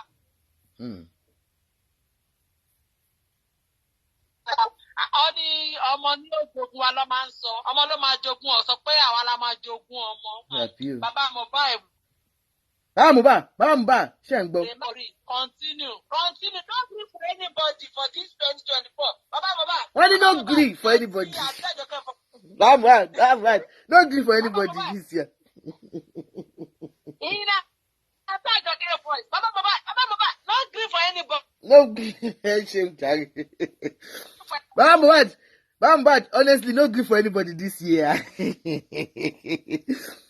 Yewande Mosaku said that will is a lie. The police during their press briefing said that Mohbad's estate is subject to the rate of intestacy, meaning that he left no will. And all he left behind will go to the nest of kin. You see? What they look for? You can imagine. What they look for will? Hey, imagine. Hello, ma. Hello, ma. Ẹ káalẹ́, ma. Ẹ káalẹ́. Ṣé wà okay? Ẹ kú ètò. Àpò afẹ́rẹ́ yìí. Àwa nìyẹn. Ṣé ẹ ti ń pààkì báàgì yín? Ó wà pé bóyá ẹ máa sin bàbá Mohbad dé bèbè ẹ̀wọ̀n ẹ padà lẹ́yìn wọn. Ẹyọ mi ò tiẹ̀ lè sìn wọ́n àwọn tí wọn náà lọ máa sìn wọ́n débẹ̀. Inú èyí tí wọ́n ń bá lọ yìí tí wọn ò bá ṣọ́ra ṣe ibi tí greed máa sún wọn dé tó máa sún wọn dé nìyẹn. Ẹ sọ nǹkan kan tó yín mọ́tò mu wà nígbà tí ẹ sọ nǹkan kan pé òyìnbó bàbá Mohbad ó mọ nǹkan tó ń sọ lóyìnbó. Tó bá ní kó tu náà ní Yorùbá nǹkan tó máa sọ náà nìyẹn because nǹkan tí wọ́n kọ pé kó sọ nìyẹn. Nǹkan tí wọ́n kọ pé kó sọ nìyẹn pé òun fi ọ̀rẹ́ àwọn kọ́ wọn lọ́rùn. Tí nǹkan kan bá ṣe òun wọ́n fẹ́ pa òun. Ohun bàbá Mohbad òde wàá mọ̀ wípé gbogbo àwọn tí wọ́n ń bá wọn dá sí ọ̀rọ̀ lórí Facebook lórí TikTok they are nothing. As in nothing wọn jẹ́ nǹkan kan wọn jámọ́ nǹkan kan. Wọ́n ti rò pé èèyàn gidigidi ni gbogbo wọn tó yẹ pé big people. Wọ́n jẹ́ nothing wọ́n jámọ́ nǹkan kan. Ẹ ti lọ sí kíní nǹkan tẹ́ bá lọ sí orí TikTok Westo yẹn rò pé àwọn ọ̀jọ̀gbọ́n ló jókòó. Gbogbo wọn they are nothing, they are nobody. Non grata. As far as the Nigerian government, as far as anything that has to do with Mohbad, they are just making mouths. Ẹnu lásán ni wọ́n ní, kò sí kankan àtẹ̀tọ́ náà wọ́n ní àwọn bàbá kan wọ́n á kàn pé gọ́vnà ni wọ́n á kàn ní kàn pé sáàni ni irọ́ ni gbogbo ẹ̀ bá dé òfo ní lórí òfo ni pé jàǹbá tà fún jàǹbárà ní gbogbo wọ́n rí opportunity láti lò lára Mr. Josiah bí Joseph greedy person wọ́n dẹ̀ strike ẹ̀ wọ́n dẹ̀ lù gbogbo wọn mo sọ fún yín lánàá pé marriage of convenience nọ́mbà àwọn ṣe wọ́n yìí máa gbé lórí ìkànnì náà ni wọ́n yìí máa gbéra wọn ṣépè ìjẹ́pẹ́ gidi wọ́n máa bọ́ síta tó máa lo ìwo fúnra wọn kò yẹ because ẹ máa wò láti bí 4 months gbogbo nǹkan tí wọ́n ti ń sọ èwo ló take bold step nínú wọn kò sí kankan tó take bold step nínú wọn. Wùmí tẹ̀ ń pè ní Black Widow òun náà lẹ ti gbọ́ yìí sìn Wùmí fúnra rẹ̀ ló lọ contact chamber Wùmí fúnra rẹ̀ ló pe bàbá Mohbad pé ẹ lọ ró òkú ọmọ yìí wọ́n tún fẹ́ yíyẹn náà mọ́ lọ́wọ́ ńgbà tó sọ bẹ́ẹ̀ pé ẹ lọ ró òkú ọmọ yìí òun náà ló tún lọ contact chamber pé ẹ má jẹ́ kíyà yìí jẹun gbé chamber tó lọ contact àwọn lọ́gbẹ́ inquest dìde inquest tẹ́yìn sọ wípé wọ́n ṣe kí because they don't know the difference between inquest and court. They are all dumb and dumb. They are dumb and dumbest. Àtẹ̀tọ́ náà ń kàwé nílùú yìí àtẹ̀tọ́ náà ń ojú tì mí fún gbogbo wọn. Ó yẹ kó máa fọwọ́ bojú wọ́n wá bọ́ síta wọ́n máa sọ àwọn nǹkan tí ò tiẹ̀. Anyway, I don't listen to them anyway. But níbi tí ọ̀rọ̀ dé yìí advice ni mo kàn fẹ́ last advice náà ni mo fẹ́ fún bàbá Mohbad náà ò lè gbà náà because greed yẹn ti wọnú egungun ara wọn ó ti wọnú ẹja náà ó yẹ kí wọ́n gbé bàbá Mohbad ẹjọ́ ẹ bá wa gbé Femi Falana lọ sí court nítorí pé ó pe Wùnmí ní Mrs. Aloba ẹ bá wa sùn ẹ sí court àgbà fún yín ẹ bá wa sùn bàbá Falana sí court o ẹ̀yin tó ṣe wípé ìkà mo lórí platform yẹn kọ́lé náà wọ̀ mo rí mi tẹ̀ á mọ̀ pé ìgbà tí mo máa rí pé tí ń ṣe ṣe mo rí kíní àwọn bàbá Fálànà mo wá kọ́ sọ ìkà ní gbogbo yín ìkà ò dẹ̀ jẹ́ ṣe tiẹ̀ bẹ́ẹ̀ ìkà ò jẹ́ ṣe tiẹ̀ bẹ́ẹ̀ mi ò dẹ̀ wá bá wọn wí náà o èmi ò bá wọn wí wọ́n ní bó ní gbá bá ṣe pé gbá ẹ̀ láṣẹ bí bàbá Mohbad ṣe pé gbá ẹ̀ ni. And Baba Mohbad wọ́n ti wá gbàgbé wípé when you are talking there are some people that will come and take study of you. They will not talk, they will not reply. There are people that will watch you with keen interest. They will watch your body language, they will watch how you speak, and they know before you arrive at your destination, they know your intent, they know what you have in mind. Sister Tolani Oreniyi, how are you, ma? And that is why wọ́n ti fẹ́ gbọ́kọ yín lọ sí kóòtù o ẹ wo ìyàwó wọn wà lórí platform ẹ bá mi sọ fún ìyàwó wọn Mrs. Tolani Oreniyi wọ́n ti fẹ́ gbọ́kọ wọn lọ sí kóòtù. And that is why some people are questioning pé ṣé bàbá yìí ló bí ọmọ yìí because I put it there that say Baba Mohbad do you take a pause for a minute and think pé gbogbo nǹkan tó ń ṣe what would my son feel how would he feel ṣọmọ mi máa like it. But mo tún wá yẹra mi padà pé good evening ma mo tiẹ̀ sọ bàbá tí wọ́n ní àwọn ọmọ mẹ́ta báwọn ọmọ mélòó bá wọn sọ̀rọ̀ tó lóun ò kíá. Ọlọ́run ò kí ẹ̀. Ọlọ́run ò kíá. So ẹjọ́ ẹ sọ mo ti gbogbo nǹkan tó da kínní irú náà láti bẹ̀rẹ̀ nìyẹn bitterness greed òkúròrò òun ni bàbá Mohbad òkúròrò òun ni bàbá Mohbad ọjọ́ alẹ́ wọn lọ́dẹ̀ fi ń ṣeré. Ìyàwó tó wà nílé wọn sí náà ó yẹ kó máa wọ́n ní bí kú bá ń pojú gbà ẹni àbí ara máa sọ ni. ẹ gbà pé blọ́gà wọn sọ ńgbà tó ń jà yẹn blọ́gà wọn sọ pé kò tọ́jú ìyàwó ilé gan blọ́gà wọn ló sọ bẹ́ẹ̀. àfi tó bá jẹ́ wicked person ó yẹ kóun náà ti máa wò pé kó máa ṣẹ́ra ilé nǹkan náà pé ikú tó ń pojú gbà ẹni òwe ló ń pa fún ni. àwa wútọ́ wọn ní pé òun ló kọ́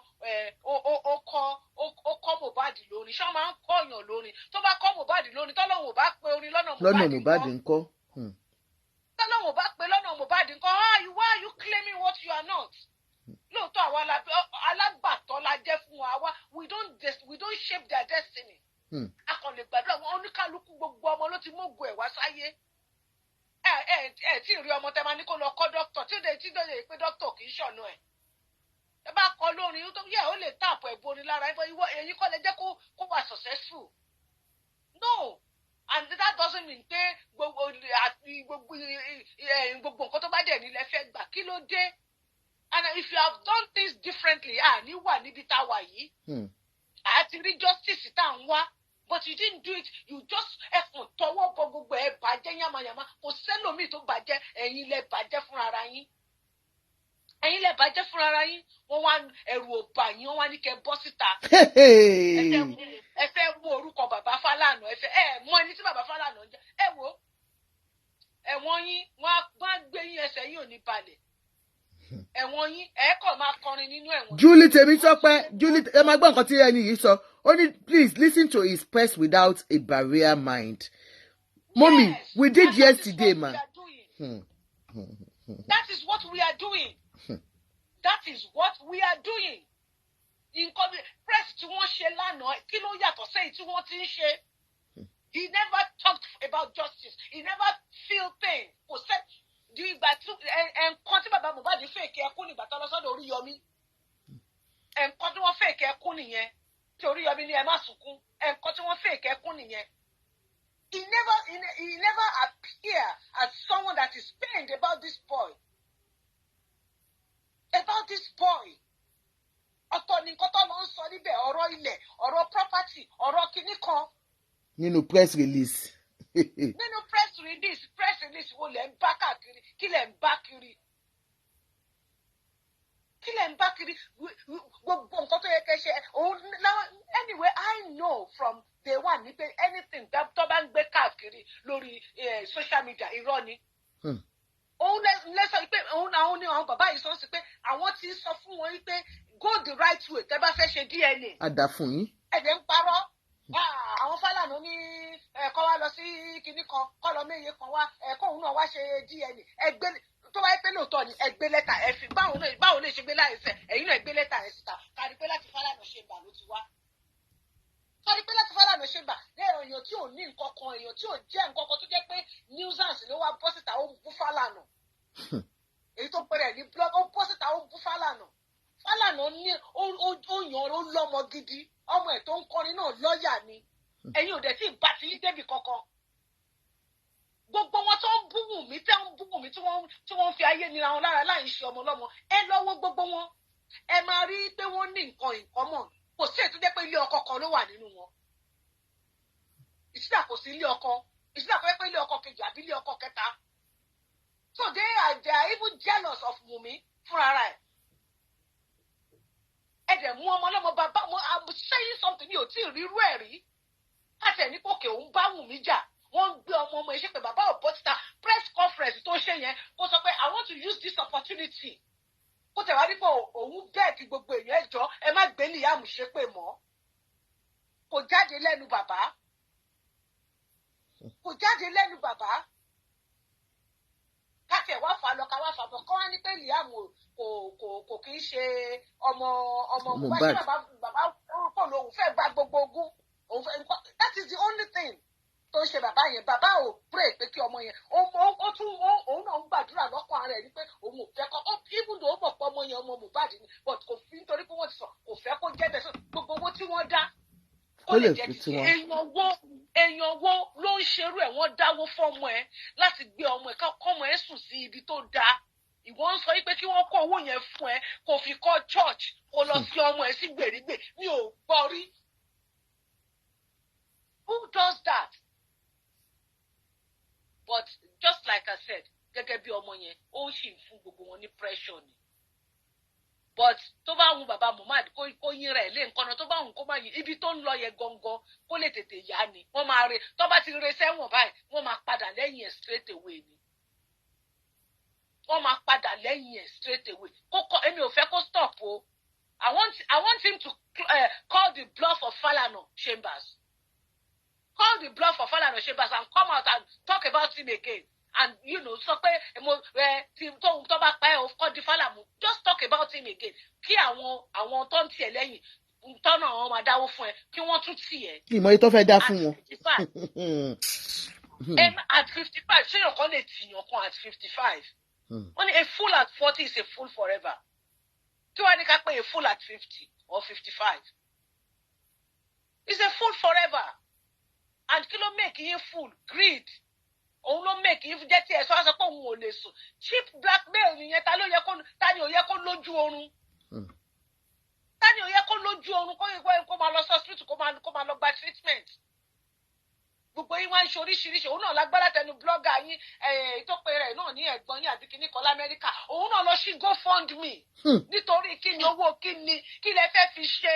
Olè ni yín. Olè ní bàbá Mohbad àti ẹ̀gbọ́n ẹ̀ Múyìwá. Olè ni yín. Ìkà ni yín. Ìkà ni yín níbo lẹ wà nígbà tó ń fojú ọmọ yín rí oríṣiríṣi. Picture ọmọ yẹn tẹ gbé síbẹ̀. I don't want to, mi ò fẹ́ máa rí picture yẹn. Video yẹn, I don't want to see that. Anytime tí bá rí video yẹn, mo máa ń feel pain ọmọ yẹn. He was in serious pain. Níbo ni gbogbo yín wà nígbà yẹn? Níbo ló wà nísìnyí? Ẹ wá ń yọ síbí, ẹ ń yọ fork, ẹ ń yọ gbogbo ẹ̀. Ẹ ń bù nínú ògo ọmọ yẹn. Ẹ dẹ̀ wá ń bù nínú ògo ọmọ yẹn. Àwọn nǹkan ìdùnnú ọmọ yẹn tọ́mọ yẹn fi sílẹ̀, ẹ wá ń ní wọ́n lára. Ẹ ní wọ́n lára. Ẹ ti bẹ̀rẹ̀ nọ́ọ̀sì yẹn. Ọ̀rẹ́ àmàgbọ́ kí nọ́ọ̀sì sọ pé ọ̀rẹ́ Wùnmí lòun. Ọ̀rẹ́ Wùnmí ló lọ pé nọ́ọ̀sì yẹn wá. Àmàgbọ́ kí nọ́ọ̀sì sọ pé ìgbà tóun máa dọ́dọ̀ Mohbad wọ́n ti gún Mohbad lọ́rùn. Ẹ̀yin náà má dẹ̀ sọ pé wọ́n ti gún àpá wà lára Mohbad. Wọn ò jẹ́ kí wọ́n rí òkú Mohbad. Wọ́n fẹ́ lọ ṣẹ́ẹ̀kì. Atẹ́ntó lòun kàwé nílùú yìí. Mi ò gbọ́rú ẹ̀ rí. Kọ́ lọ sí mọ́ṣúárì, kọ́ lọ ṣẹ́ẹ̀kì, kọ́ lọ wo àpá ọ̀bẹ, àyà ẹ̀ga, kíní kan. Julie, the number is there down here, pinned down. Emma sọ̀rọ̀ yín lẹ́nu. How wicked are people? How wicked are you? Baba Mohbad, ẹ continue. Ẹ wò. Ẹ̀wọ̀n wo ló ẹ̀wọ̀n kirikiri àbí alágbọ̀n? Ó dà pé kirikiri ilẹ̀ wọ́n wà. Ara yín á balẹ̀. Oríṣiríṣi ìyà ló máa jẹ wọ́n. Ní alágbọ̀n, ara yín á balẹ̀ o. Wọ́n á sọ́nà bá pèsè yín lára. Ẹ wá ẹ̀kọ́ náà bàbá Mohbad. Ẹ wá ẹ̀kọ́ náà bàbá Mohbad. Torí mo bẹ blogger àwọn ọjọ́ yẹn náà ni. Torí blogger àwọn ó fẹ́ jẹ́ kí EFCC lọ gbé wọn. Èmi mo bẹ blogger wọn. Mo ní ẹjọ́ ẹ má kàn jẹ kan pé bàbá Mohbad lọ jẹ wọn lálágbọ̀n. Adéke Benson. Ẹ bá gbọ́. Mo mọ bàbá Jọ̀sí lálágbọ̀n. Tọwọ́ alágbọ̀n bá tẹ̀yìn bàbá Mohbad. Oríṣiríṣi ìyà ló máa fi jẹ yín. Ọlọ́run ní jẹ́ kẹ́dé bẹ̀rẹ̀ lórúkọ Jésù lágbára Ọlọ́run. Tèmítọ́pẹ́, you said you can't find the number. The number is +44 74 74 77 8239 +44 74 74 77 8239. Ó wà pinned down. Ọlọ́run ò ní jẹ́. Like I was saying, Baba Mohbad, these are people, most of them, bóyá mọ̀ ni o. Ṣé rí tẹ́ bá ti rí èèyàn tó wà lórí Facebook, àbí Instagram, àbí TikTok 24/7, wọn ò níṣẹ́ mi o. Oúnjẹ òòjọ́ wọn náà ń jẹ o. Mi ò blame wọn o. Mi ò fi bú wọn o. Ẹ̀yin TikTokers, ẹ̀yin Facebookers, so yẹ pé that is the main source of your income. Iṣẹ́ ni iṣẹ́ ń jẹ́ tẹ́ ẹ̀ bá ti jalè. Ṣé understand? Èmi kàn jẹ́ kó yé bàbá Mohbad ni. They don't have any other work they do. This is where they feed. Don't let them use bàbá máa kàn tì yín. Àwọn ilé ìfi ń jẹun ni. Oúnjẹ òòjọ́ wọn ni. Mi ò sọ àwọn onírọ̀lẹ́ o. Tẹ́pọ́kọ̀ wá 2 hours 3 hours 1 hour wọ́n wá ṣe show wọ́n lọ tí wọn. Àwọn yẹn ṣe to understand everybody no monetize. It's okay until they monetize. Well, wọ́n kàn fi ń gbafẹ́ ni. But ó ní àwọn kan tẹ́ pé wọ́n fi ń ṣoúnjẹ jẹ ni. Àwọn lè máa rí láàárọ̀ kùtùkùtù. Tó máa kun ṣáàlì bíi ìgbà táwa nísàlẹ̀ Èkó. Tó máa jókòó sórí Facebook. Tó máa sọ̀rọ̀. Ẹni tó bá níṣẹ́ tó ń ṣe kò lè ṣerú ẹ̀. Láyéláyé kò possible. So ẹ wà careful. Tó bá wá ṣẹlẹ̀ tán, Daddy Mohbad, kò síye tó fẹ́ rèsì fún yín. Tó fẹ́ tó ẹni tó ní chambers, tó ní àwọn ọmọ lọ́wọ́, tó ní àwọn tó lè pè o bàbá mi. Ẹ ní sórí ibú o. Hello. Hello, ma. Hello, ma. Yes, ma. Good evening, ma. Yes, ma. Yes, ma. Yes, ma. It is well with us in Jesus' name. Amen, ma. Àní gbé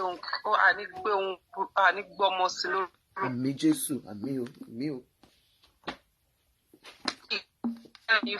On break, oh mommy. And Jane sọ̀rọ̀ lórí case. On break, oh. Okay, yeah, kí n kó lọ́dọ̀ bí táwọn èyí ti wò television ṣe ń gbọ́ mi báyìí. Yes, ma'am. I'm going. Yeah, okay. For a while now, mo ti wà lórí show yín, mo ti ní síbẹ̀ ṣe program ọ̀rọ̀ Mohbad for a period of time, but mo fẹ́ sọ bí mo ṣe feel perspective, but I want to ask some questions.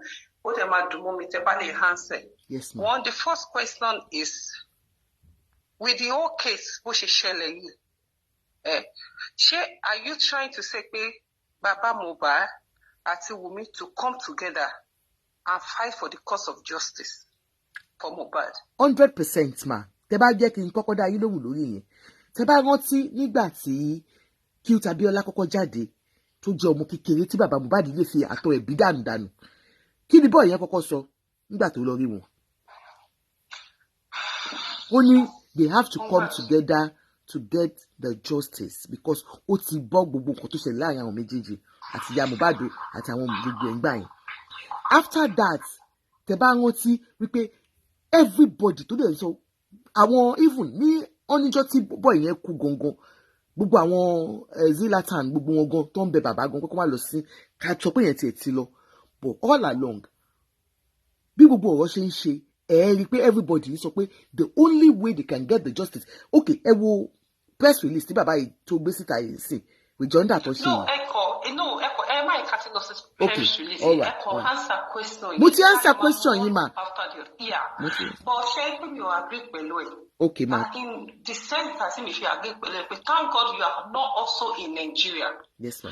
Ṣé rí tó àdẹ̀tí máa fi ọ̀rọ̀ máa yìí tó kú yìí kí lórúkọ ẹ̀ náà. Timothy, I'm a few compare Mohbad, and there are two different things. Mohbad died under the nose of his wife. Okay. In the custodies of his wife. Emma Gomio. I'm going. No, it take time, you. It take time, you. No, because we enjoy programming. In a way, the only thing when can raise the cause and abuse word, but Momo side be terrible. So that's what I'm saying. Emma Gomi. No, mommy, I don't know. No, recite mo wa. Mo fi Ọlọ́run bá búra. Mo wà ní side of justice and fairness, not on anybody's side. Cherry lẹ́yìn ẹ orúkọ mi. Èmi ni tèmi sọ pé tí mo sọ ẹ má gbé kí ṣe pé mo ṣe ń join yín. Okay, ma, I go on. Ẹ má gbé kí ṣe pé mo ṣe ń join yín. So ẹ má gbé tí n bá tẹ̀ tí ní flag ibẹ̀ mo ti bá wa number 2 or number 3. I've been joining you for a very long time on this case. Okay. Cherry, from your narrative and everything, you are in the side of me. Anybody must be side of anybody, as far as I'm concerned. But what I can understand is in this particular case, is different from Timothy. Mohbad died under the nose of his wife in his house. Okay, ma. Are you getting my point? Yes, I'm getting you. You are not in Nigeria. You are not in Nigeria. If this thing happens in this part of the world that we are, the moon as a suspect will be the husband or the wife that is happened to. In that kind of case, the mother and the father that are not there will not join hands. Wait till mo pin down. Ẹ má bínú auntie. Hold on, ẹjọ́. Èyí tí mo pin down yẹn. Èyí tí mo pin down yẹn ni kẹ́ fi pè mí. Ẹ má lo eléyìí pè mí. Please call the number on the kini +44 74 782 39. Oh yeah, go on, ma. Ṣé ẹ understand nǹkan tí mo sọ? Èyí ló mọ̀ pé tó bá pé Timothy case, èyí pé bí alẹ́ ló ti kú sí ni, it will be another story entirely. It will be another story entirely. Ìyẹn ni, that's what thank God you are not in Nigeria. In this part of the world, ó ti ṣẹlẹ̀ rí, Timothy rí, the person that they hold responsible. Kí ló dé tó lọ? Was the husband. Okay. Was the husband because the woman died under the in the house where the husband is. The husband was, in fact, one lock ìyàwó yẹn mọ́lé ni, ọkọ yẹn mọ́lé ni. Also ṣẹlẹ̀ gan ní Nigeria bẹ̀yẹn, woman tó tí ọmọ ẹ̀kọ́ calm down, tó ọkọ commit suicide, tí ọpẹ ló report, they lock the man inside the cell. Ṣé mo pé torí pé yẹn tó bá ti jẹ́ pé bí a suicide or anything, ṣé rí eléyìí ó yàtọ̀? Ọ̀rẹ́ wa kan ẹ yé kí ṣàlàyé fún yín ní Nàìjíríà pé èèyàn ń kú sílé èyí kọ́ lèèyàn ti ń kú sílé tí. No, èyí tó ṣẹlẹ̀ láàbùrọ̀ abroad ni mo sọ fún yín báyìí sí pé òun ló pé ká fi judge as a mother as we have children wípé nǹkan tó ṣe láàbọ̀ pé bí kéèsì ẹ ṣe ṣẹlẹ̀ pé ọkọ̀ bó yẹ kó sí under the nose of Wùmí ẹ sọ fún mi pé ṣé lọ́pọ̀ ò ní gbé Wùmí ṣé wọn ò ní interrogate Wùmí ṣé wọn ò ní kọ́kọ́ tì Wùmí mọ́lé. No, I'm a mother too. I have kids too. And to God be the glory. I'm with my husband. I'm a Christian to the core. But the whole thing wants to know they just me. That's why I don't want to judge anybody. I just want to narrate the whole thing.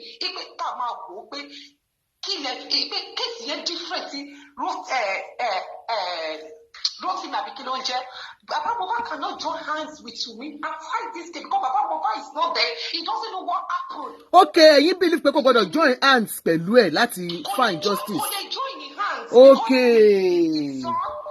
Because it's under his Wunmi custody, under Wunmi roof. So Wunmi no mama explain. Cinderella is the same thing. He was stand on his own. Okay, mo get it. Ẹ má pè wá lórí line yẹn, ẹ má disrupt kìíní. Nọ́mbà tí mo kọ síbí ni kẹ́ fi pè wá +4474 +447474778239. Don't use that number you are using to call. Ẹ má disrupt ẹ ní. Hello, ma. I'm on the opinion that two of them cannot come together to fight this cause because the son, the husband, died under the custody of the woman. Okay, ma. That's your own opinion, ma. So the woman must explain what happened. Okay, ma. Okay, that's your own opinion, ma. But ṣé mo pé wọ́n ti pè wọ́n. What I've seen in this part of this world. Mommy, ṣé mo pé part of this world no. Kò yẹ pé kò máa lọ arrest wọn. Ṣé ń gbọ́ mi? Hello, boya I explain fún wọn. Hello, ma. Hello, ma. Hello, ma. I'm just going to respond to that lady that just spoke about Mohbad dying under the roof of Wunmi. Is it the first time a husband or a wife is dying in the custody of each other? Because he died in the custody of Wunmi, does that mean that Wunmi killed him? She's talking about abroad. All of us are abroad now. So if something like this happens, they are all called for questioning. They only arrest you if they think that you have a hand in it. That's it. They have to actually prove it that you have a hand in it before they will arrest you or detain you. They keep you. They arrest you or they invite you for questioning, and they can keep you up to 72 hours. Based on autopsy is when they even say, okay, maybe this is an accused. So what is she talking about? Why is she talking about that Wunmi? Because is it today, has the child not died in the presence of parents? Does that mean that the parents killed the child? No way. Has parents not died before their children? Does that mean that the parents kill? I don't know what she's talking about there. Because all she's talking about is rubbish. No, you give your own opinion. Don't abuse her. Just give your own opinion. No, because she's saying it. We are abroad, and so what? Just say your own. You don't have to. If Wunmi, because a husband died in the presence, in the presence of his wife, a husband or his wife, it means that you, the husband or the wife, people need to be very careful with what they say, People need to be very, very, very careful with what they say. If she's abroad, she should be exposed enough to know that they don't hold you down or arrest you just because somebody died in your presence. Because somebody died in your presence doesn't mean police will come and arrest you. They have to investigate and see that, yes, okay, this really happened. But Wunmi has been invited to party 6 times. 6 times. Her lawyer said they have taken statement from her and all domestic staff, yeah, including Mohbad's parents. What do they have to push this girl to the grave? Do they have to push her? Is she the first person that husband is dying in her presence?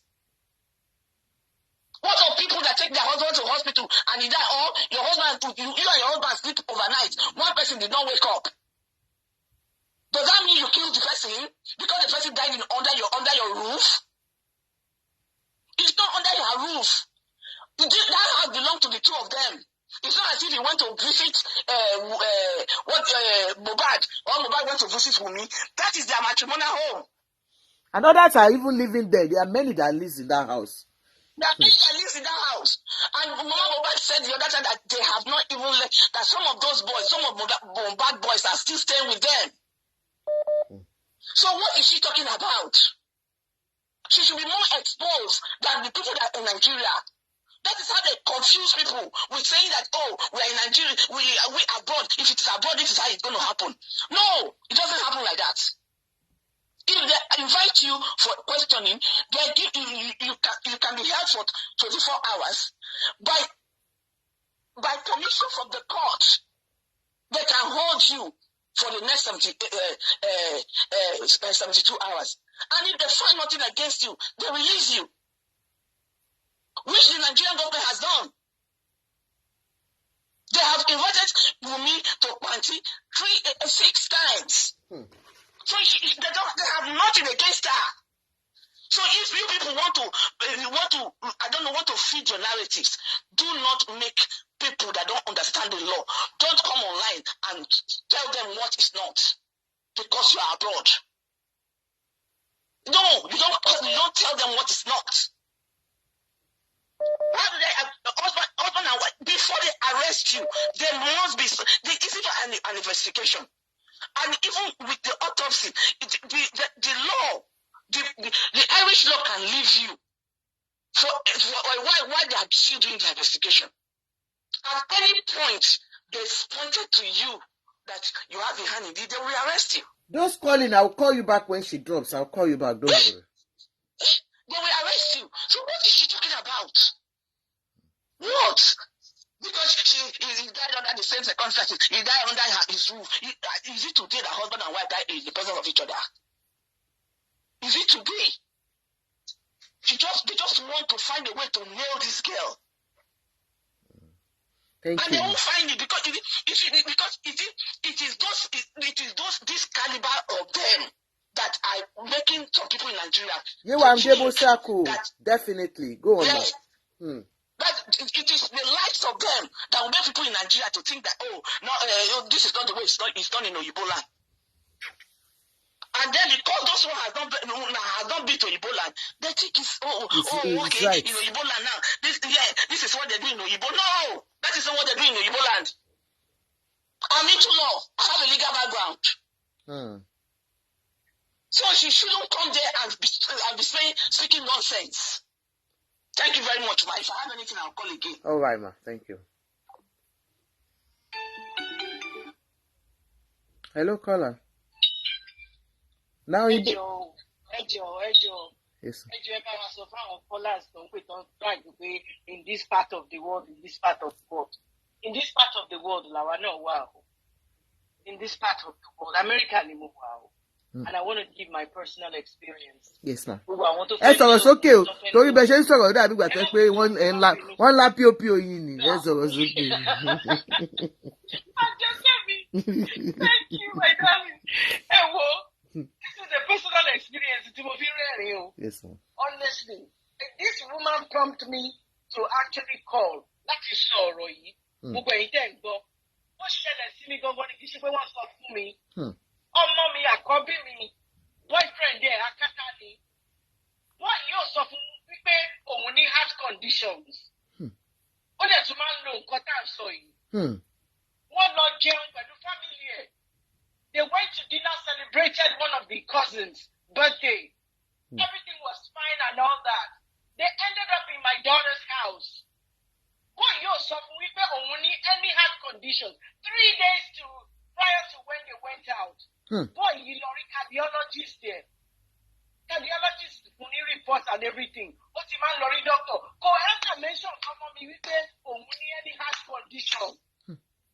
Kò ever sọ rárá anything. But ẹ bá rí ní mọ̀ pé anything ń ṣe.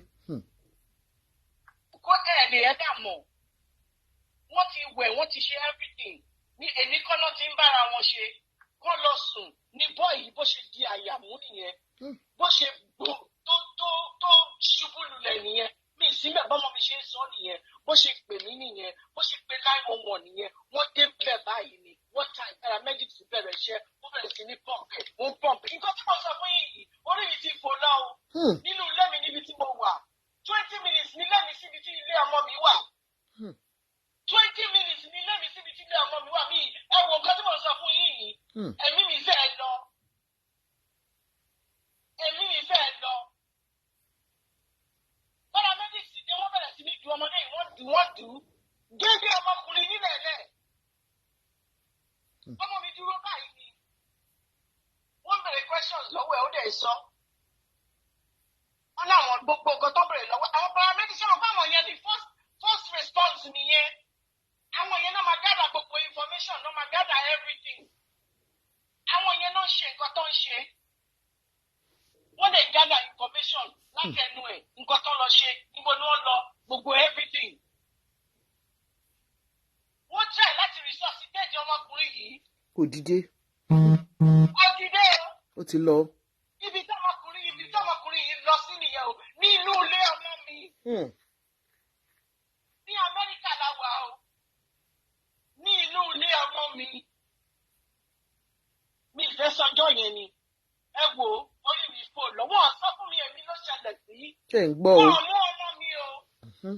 Wọ́n mú ọmọ sọ pé òun ló pa ọ̀rọ̀ yìí Yorùbá yìí Nàìjà.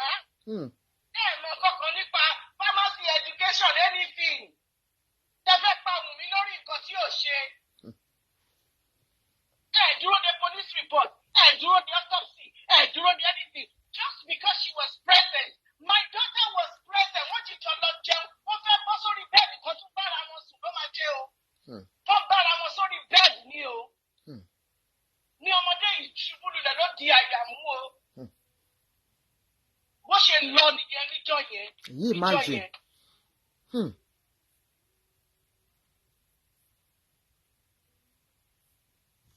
Níjọ́ yẹn o, àwọn paramedics tó wà bẹ́ẹ̀ wọ́n sọ pé kọ́lọ́pàá bí paramedics ṣe débẹ̀ bẹ́ẹ̀ lọ́lọ́pàá máa dé. Ẹ bèrè lọ́wọ́ ẹnìkan bá Amẹ́ríkà ṣe rí nìyẹn. Ibi báyìí náà the same thing ni now. The same thing níbí báyìí náà ni. Wọ́n dẹ̀ confirm ẹ̀. Wọ́n confirm ẹ̀. Ipe ó ti kú. Everything gbogbo nǹkan tó ṣe. I have pictures with me. Ọmọkùnrin bó ṣe wà nílẹ̀ lẹ̀. Tí wọ́n ṣe everything kó tó di pé wọ́n end up bó ṣe everything. Everything took gbogbo nǹkan náà sọ yìí. Under 2 hours everything was all done and clear. This guy passed away just like that. Later, ọkùnrin ni wọ́n gbọ́ wípé ó ti lọ sí hospital. All the reports and everything now came together the next day that this boy had a heart condition. Imagine kò ṣe pé tó pẹ́ wọ́n arrest ọmọ yín kọ́ gbé wọn lọ sí kirikiri lóṣooṣù ẹ̀.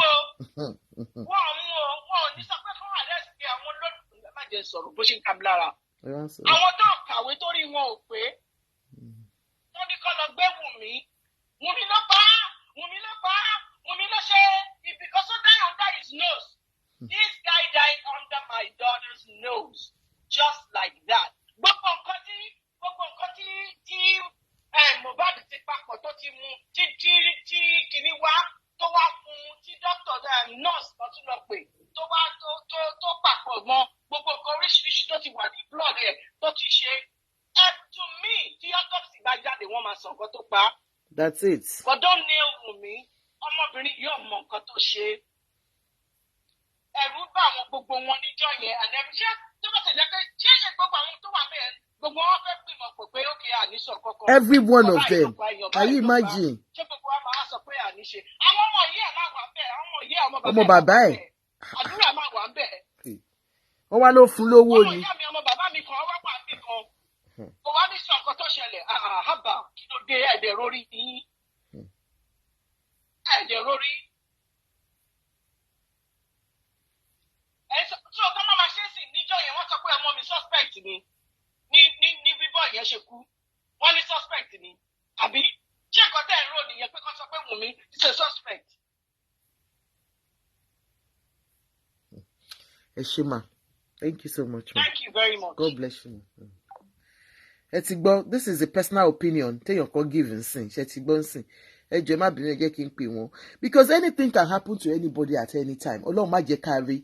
Kò sẹ́ni tí ó tó gbàdúrà pé kóhun end life ẹ̀ just anyhow bẹ́ẹ̀ yẹn ṣe get. I'm calling her back. Okay, sorry. Wọ́n ti pè jẹ́ kí n pè wọ́n padà tó bá gbé. Ẹ má bínú. Then we'll continue after this person. Okay, okay. Hello, ma. Hello, ma. At miss call you. Hello. Yeah. Yes, Our silent watcher, no, me, the first time caller. Yes, ma. All right, yes, ma. So, ọ̀rọ̀ tí wọ́n yẹn sọ náà ni mo gbọ́ nígbà tí mo wà lórí ètò yìí. Tó ń sọ wípé èèyàn kan kú sí ipò yẹ kán mú mi or something like that. Okay. Ṣé rí ibi wọ́n máa tọ́ ṣe sọ́kò ṣẹlẹ̀ l'Amẹ́ríkà yẹn? London làwọn náà wà. Ẹ̀gbọ́n mi kan kú tó jẹ́ wípé ọjọ́ tí ẹni yẹn kú Sunday àjọlọ church ni. Ní àárọ̀ Monday ó dìde kóun ṣe prayer láàárọ̀. Ọmọ 4 níyàwó ẹ̀ bí fún nínú ilé, àwọn ọmọ kéékèèké. Kóun ṣe prayer báyìí. Ìyàwó ẹ̀ lóun kàn gbọ́ bó ṣe pé kó sàn bá kan bó ṣe lọ wò nìyẹn. Bó ṣe kú nìyẹn o. Ìyàwó ẹ̀ wọ́n kò move an inch from that house. That's it. Kò move an inch. Ibi tó ti mú ìgbé ìyàwó lọ, bóyá wọ́n stab ara wọn. Bóyá wọ́n ṣe nǹkan rí gbogbo orú nǹkan bẹ́ẹ̀ yẹn, domestic violence or anything. Òun náà máa gbé wọn kúrò nílé pé kán lọ. Ìyàwó ẹ̀ move an inch from that house. So why tí gbogbo wa ń ní ó yẹ kán gbé Wùnmí kan ti Wùnmí mọ́lé? I didn't get it o. I won't lie to you. So kí ni ẹ kàn kábíyà bí mo ṣe wà lórí iṣẹ́ òyìn tí wọ́n yẹn pè wọlé pé torí wọ́n jọ ń gbélé bàbá kan bá wọn gbélé. So tí bàbá ṣé ẹ̀dẹ̀ ọlọ́wọ́ yẹn kéèyàn rí kú ọmọ ọlọ́wọ́ yẹn kéèyàn kọ́. Àmín o, àmín. Kò sẹ́ tó gbàdúrà rú ẹ̀. Àmín. Bọ̀ tó ń ṣẹlẹ̀ káàkiri. Ṣé ẹni tí nǹkan bẹ̀rẹ̀ ṣẹlẹ̀ sí wọn ìyàwó ẹ̀ mú vanity tàbí ṣe gbọ́ everything tán kò sẹ́ tó raise finger pé ìyàwó ẹ̀ ló pa. Because àwọn ọmọ ṣì kéré àwọn ọmọ tí mo sọ yìí maybe under 10 gbogbo first born ẹ̀ ò tí wọ 10 nígbà tí mo sọ yìí baby wà lọ́wọ́ ẹ̀. Ọlọ́kùn bó vanity kò step out service. Tó sì dẹ̀ ti jáde tó fi sọ nǹkan tó pa. Tó bẹ́ẹ̀ rí àdéhùn lọ tẹ́lifíṣàn okay. So what are we talking about? Because mi ò ti ẹ̀ ti gbogbo kìíní. Ó ti kíní ẹ tí ó ti pọ̀ jù ọgbọ́n kíní ẹ kàn kàn tí láti máa lọ bẹ́ẹ̀ ni. Gbogbo ẹ máa tó dópin lágbára Ọlọ́run tọ́tọ́ sí result bá jáde sí àá sinmi. Ẹ ṣé gan ma, ẹ ṣé ma, God bless you ma, ẹ ṣé ma, ẹ ṣé ma, ẹ ṣé ma. Hello caller. Hello ma. Wọ́n tún fi padà. So I will say what I have to say because Bible not talking about the fool we shall know them. I'm talking. Some people are raising. No, but you can. Everybody has their own opinion. You're entitled to your own opinion. What they to be adults does that mean you're the side to be there? The way we're raising is far different. Because what I'm trying to say, and I'm still standing on it, that they cannot work together, not until the results come out. Baba cannot work with Wumi, not until the results come out. Okay, ma. It is only when the results come out. Okay, yes, okay. Kid what the next thing to face. But yes, they cannot work together. Okay, Baba must be neutral. Why they face it? And I don't mean I understand your own perspective about it. Because you feel she has so many questions to answer. She has so many questions to answer. Abi? And to say what she knows. Okay. But ma, have you forgotten that she has been to the police station for about 6 times? The other number to one bed. Don't call this number. Call the other number here. +4 47 47 47 78239. Ẹ má pe number yẹn jọ now. Mi mọ̀ bóyá àwọn èèyàn ń gbọ́ fún kíní yìí mọ́ ń sìn. Ẹ má bínú ẹ má sọ̀rọ̀ yín lọ mọ́ mi wá. I know. Ẹ máa gbọ́ ọ̀kan tí mo sọ. I know. Ìkọ́ tí mo ṣe tí mo kàn ń ṣàtìsọ náà mo ṣe é sọ. Mo mọ̀ pé ó ti lọ sí police station ó ti lọ sọ̀rọ̀. But what I'm saying is that when people were like, Baba gbọ́dọ̀ join hands pẹ̀lú láti ṣe mo pé for now Baba cannot do that because she has so many questions to be answered not until the results come out tó bá if indicate pé àkó ní ọwọ́ ń bẹ̀. Do you understand what I'm saying? That was what I said. Mi ìsọpọ́tọ̀ lọ kọ́mọ́gì, mi ìsọpọ́tọ̀ lọ tìmọ́nú ẹ̀wọ̀n, mi ìsọpọ́tọ̀ lọ crucify ẹ̀. Okay ma, mo fẹ́ bí question kan ẹ̀dùn náà ìjọ ẹ má bínú. Kí ló dé tẹ̀yin feel pé Wùmí ní questions láti answer? Òun náà mo ti sọ fún yín. Hello? Hello. Hello caller, good evening ma. Good evening, ẹ kálẹ́ o. Ẹ kálẹ́ ma. I'm not going to anyone. Like everyone have their own opinion. Yes, ma'am. And your page does not, Allow allow or encourage people to abuse people, and that's why I can call on your page. Like caller tí wọ́n tún pè padà tó tún sọ̀rọ̀ pé Wunmi àti bàbá ò lè work together. I mean, how are you reasoning?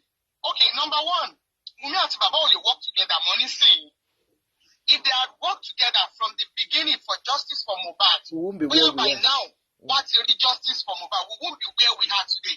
Àwọn kan ò ní máa fi bàbá jẹun, wọn ò ní máa fi Wunmi jẹun. So, ipe wọn lè work together. Why can't they work together at the beginning? They're supposed to work together from the beginning.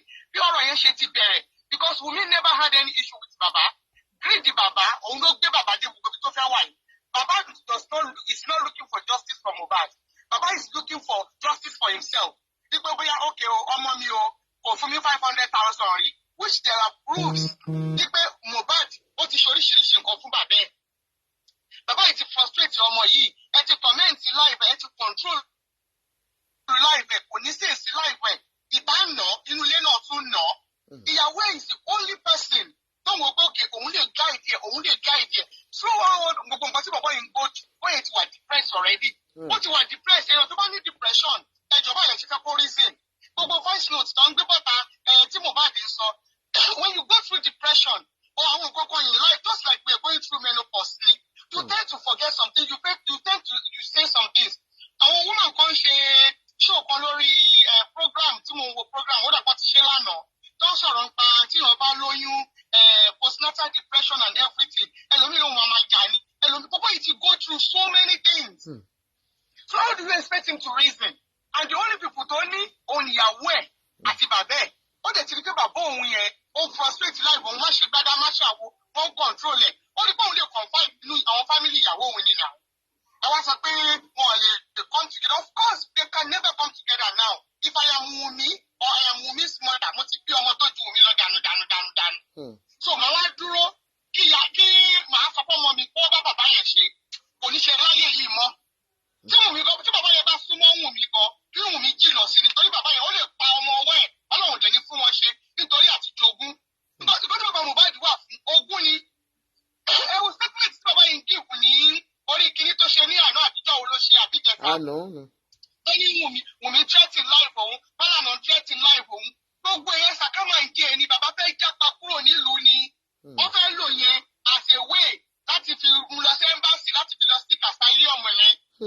Okay, gbogbo owó tí bàbá ń gbà tí wọ́n sọ pé wọ́n ń dá fún bàbá.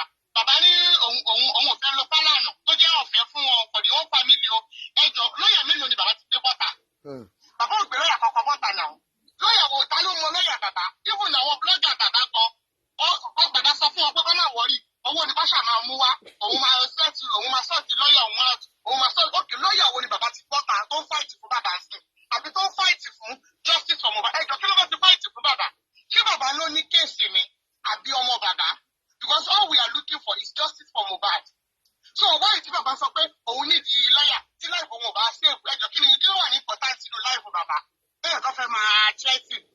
Ẹjọ́ èló lówó Mohbad ọ̀hún náà, tá bá sọ pé Mohbad ní owó kankan sí lẹ́yìn ikú ẹ̀ ní pé àwọn owó royalties ẹ̀. Ẹjọ́ èló nílẹ̀ 2 plots, èló nílẹ̀ 1 acre. Don't call on that. Ẹ máa disrupt program. Bàbá tí wọ́n sọ wípé wọ́n wá gbé wọ́n ní wọ́n sọ pé kán dáwó yẹn, wọ́n fẹ́ fi kọ́ church, wọ́n wá sin Mohbad sí ilé yẹn. Ẹjọ́ who in his reasonable sense òbí wo ló máa fẹ́ máa wo sàárì ibi tó ń sin ọmọ ẹ̀ sí, which is ibi tó ti lọ wú òkú Mohbad yẹn o. In the first place, tí bàbá yẹn ò bá ní any evil intention, why tó ṣe máa lọ sin ọmọ ẹ̀ síbi tó ti máa rí òkú yẹn according to our culture níbi báyìí kò mean anything. Why tó ṣe máa lọ sin ọmọ ẹ̀ síbi tó ti máa rí òkú lórí ilẹ̀ tí ọmọ ẹ̀ rà? A dẹ̀ gbọ́ pé màmá lọ́mọ yẹn ra ilẹ̀ yẹn fún, pẹ̀lú wàhálà yìí náà ni bàbá ti gbalẹ̀ yẹn lọ́wọ́ màmá yẹn. Dípò òun lòun máa lo ilẹ̀ yẹn, ó wá ní o fẹ́ kọ́ church sórí ilẹ̀ yẹn tó bẹ́ẹ̀ fi bẹ̀yẹn ṣe awọ́rò ni. Tó bẹ́ẹ̀ fi ṣe awọ́rò nígbà tó bá sin òkú ọmọ ẹ̀, a celebrity tó sí síbẹ̀. Ẹjọ́ ṣé bàbá yẹn fẹ́ máa fi wọ́rọ̀ wá sí church yẹn? Àbọ̀ fẹ́ sọ bẹ̀ di museum kó máa gbowó ni? Because I don't understand. Kọ́lá, I'm sorry, I won't abuse you, but go and sit down and reason with this thing. Gbogbo àwọn tó wà nílùú òyìnbó tó ti ní experience, personal experience, they have explained it to you. But àwọn kan gbogbo narrative tó bá ti kó sí yín lọ́pọlọ kì í lè change it. I mean, if you are a mother, put yourself in Wunmi's shoe. That tiẹ̀ ó ti wá jẹ́ pé Wùnmí náà ló pa ọkọ ẹ̀. Ẹ jọ̀ọ́ ṣé kí ló fẹ́ ṣẹlẹ̀ lẹ́yìn pé kí autopsy ó confirm ẹ̀ pé okay o he was stamp ni o he was kinní kan ni o then wọ́n ṣe wá sentence yẹ. So tó bá máa sentence Wùnmí tó bá fún ní life sentence or whatever ó ṣàmà jáde náà at the end of the day. Èèyàn kan dẹ̀ ló máa tọ́ ọmọ ọwọ́ ẹ̀. Àwọn ọ̀sùn ẹjọ́ ó ṣẹ̀ṣẹ̀ bẹ̀rẹ̀ ìgbésí ayé wọn ni. Ibo láti ìbàdàn tí Wùnmí máa fi sọ pé pípa lókùn tóun máa pa ọkọ yẹn. Ẹjọ́ ṣé wọ́n ti ra mansion sílẹ̀ kí ni? Àbá ti ra lé sí Banana Island. Ṣé wọ́n ti ra private jet ni? Ṣé Davido ni Wùnmí ní Mohbad ni? Tí Wùnmí máa wá fi sọ wípé òun máa pa dandan o. Àbí Wùnmí ó ti di ìyàwó mélòó tí Wùnmí ká mọ́ Mohbad lọ́wọ́? Àbí ọmọ dọ́sìn mẹ́jọ tó ti bí fún? Tó fi máa sọ pé òun fẹ́ pa Mohbad. I mean, ibo àwọn èèyàn gbọ́pọ̀ lọ́wọ́ sí. You want to kill somebody for something you want to see that go fẹ́ achieve nǹkan ni. Ó ṣe pé ṣe ni wọ́n ń jà. Táwọn méjèèjì ń jà tó yẹ pé bóyá kan ti ìkan ṣubú àbí kan gún kan pa which is ta máa ń rí lórí social media. Ẹlòmíì máa ti bínú gbóná ra da omi gbóná sọ́kọ ẹ̀ lára. Kò sí nǹkan tó jọ bẹ́ẹ̀. Kò sí nǹkan tó jọ bẹ́ẹ̀. Kò sí nǹkan tó jọ bẹ́ẹ̀. Bàbá ìwà on drugs ni. Àwọn lè ti highlight ẹ̀. We just need autopsy to confirm it. So why are you saying pé bàbá Mohbad àti Wùnmí wọ́n lè work to help pẹ̀lú bàbá Mohbad? Who wants to work with bàbá Mohbad? Bàbá tó ń lọ káàkiri, òun jó kiri, ọmọ ẹ wà nínú ibi kan. Níbi tí definitely àmọ̀ kó ti kú sóòlù ẹ̀ ti lọ. Ókè ṣé ara òní máa ní ọmọ yẹn náà bí tó wà ní? Ẹjọ́ gbogbo àwọn òórùn gbogbo àwọn èèyàn tó máa gbé mọ́, wọ́n ti yà á ti change round. Everything á ti change papọ̀ ara ọmọ yẹn. Bàbá kan wá ń jó kiri. Ọlọ́run má fi kú tó yàwọ́ pa mí. Ọlọ́run má fi irú àwọn òtítọ́ tó jẹ́ bẹ́ẹ̀. Màá ti fi spirit mi. Màmá gbọ́ bàbá yẹn létí kiri ni. Ẹ má gbọ́ bàbá Mohbad létí. Ẹ jọ ó dàbọ̀. Ó dà pé báwo lẹ́yìn sí ni. Because I'm just getting upset. Bàbá wo ni wọ́n máa jó kiri? Lọ́wọ́ náà ṣe rẹ́kọ̀dù òfò kan kiri. Òun gbowó, ó fẹ́ máa gbowó lórí ikú ọmọ yẹn. Wo ẹlẹ́dàá Mohbad máa bí ẹ́. Bàbá Mohbad àlọ́ba age mate ni wá ẹlẹ́dàá ọmọ yẹn ó máa bí ẹ́. Spirit ẹ̀ kò ní jẹ́ kó nífẹ̀ẹ́ mi tí ìdájọ́ máa fi dé. Take care my sister. All right ma. God bless you. Wọ́n ti bínú, wọ́n bínú gan. Ẹ jẹ́ kí n pe mọ́mì wa yìí padà kó tó lọ tún pè wá lórí ibi tó káwọn lára dé wọ́n ti lọ pè wá lórí nọ́mbà tí ó jẹ́ kó fi pè wá. I'll call you back ma. I'll call you back. Okay. Hello ma. You go on. Yes ma. I'm just talking about the woman, the lady that just came back to you and saying that Baba Wunmi and Mr. Aloba cannot work together. How can they work together? Has the Baba shown any form of elderliness in him? Even if you're suspecting. Máa pè ń padà sis. Ẹ̀yin ẹ̀ máa sọ̀rọ̀ yín lọ. You go on. Even if you are suspecting that your daughter-in-law has a hand in your son's death, is it the way to go about it? Is it the way to go about it? This child is only 24 years old. And you are dragging her and dragging her son.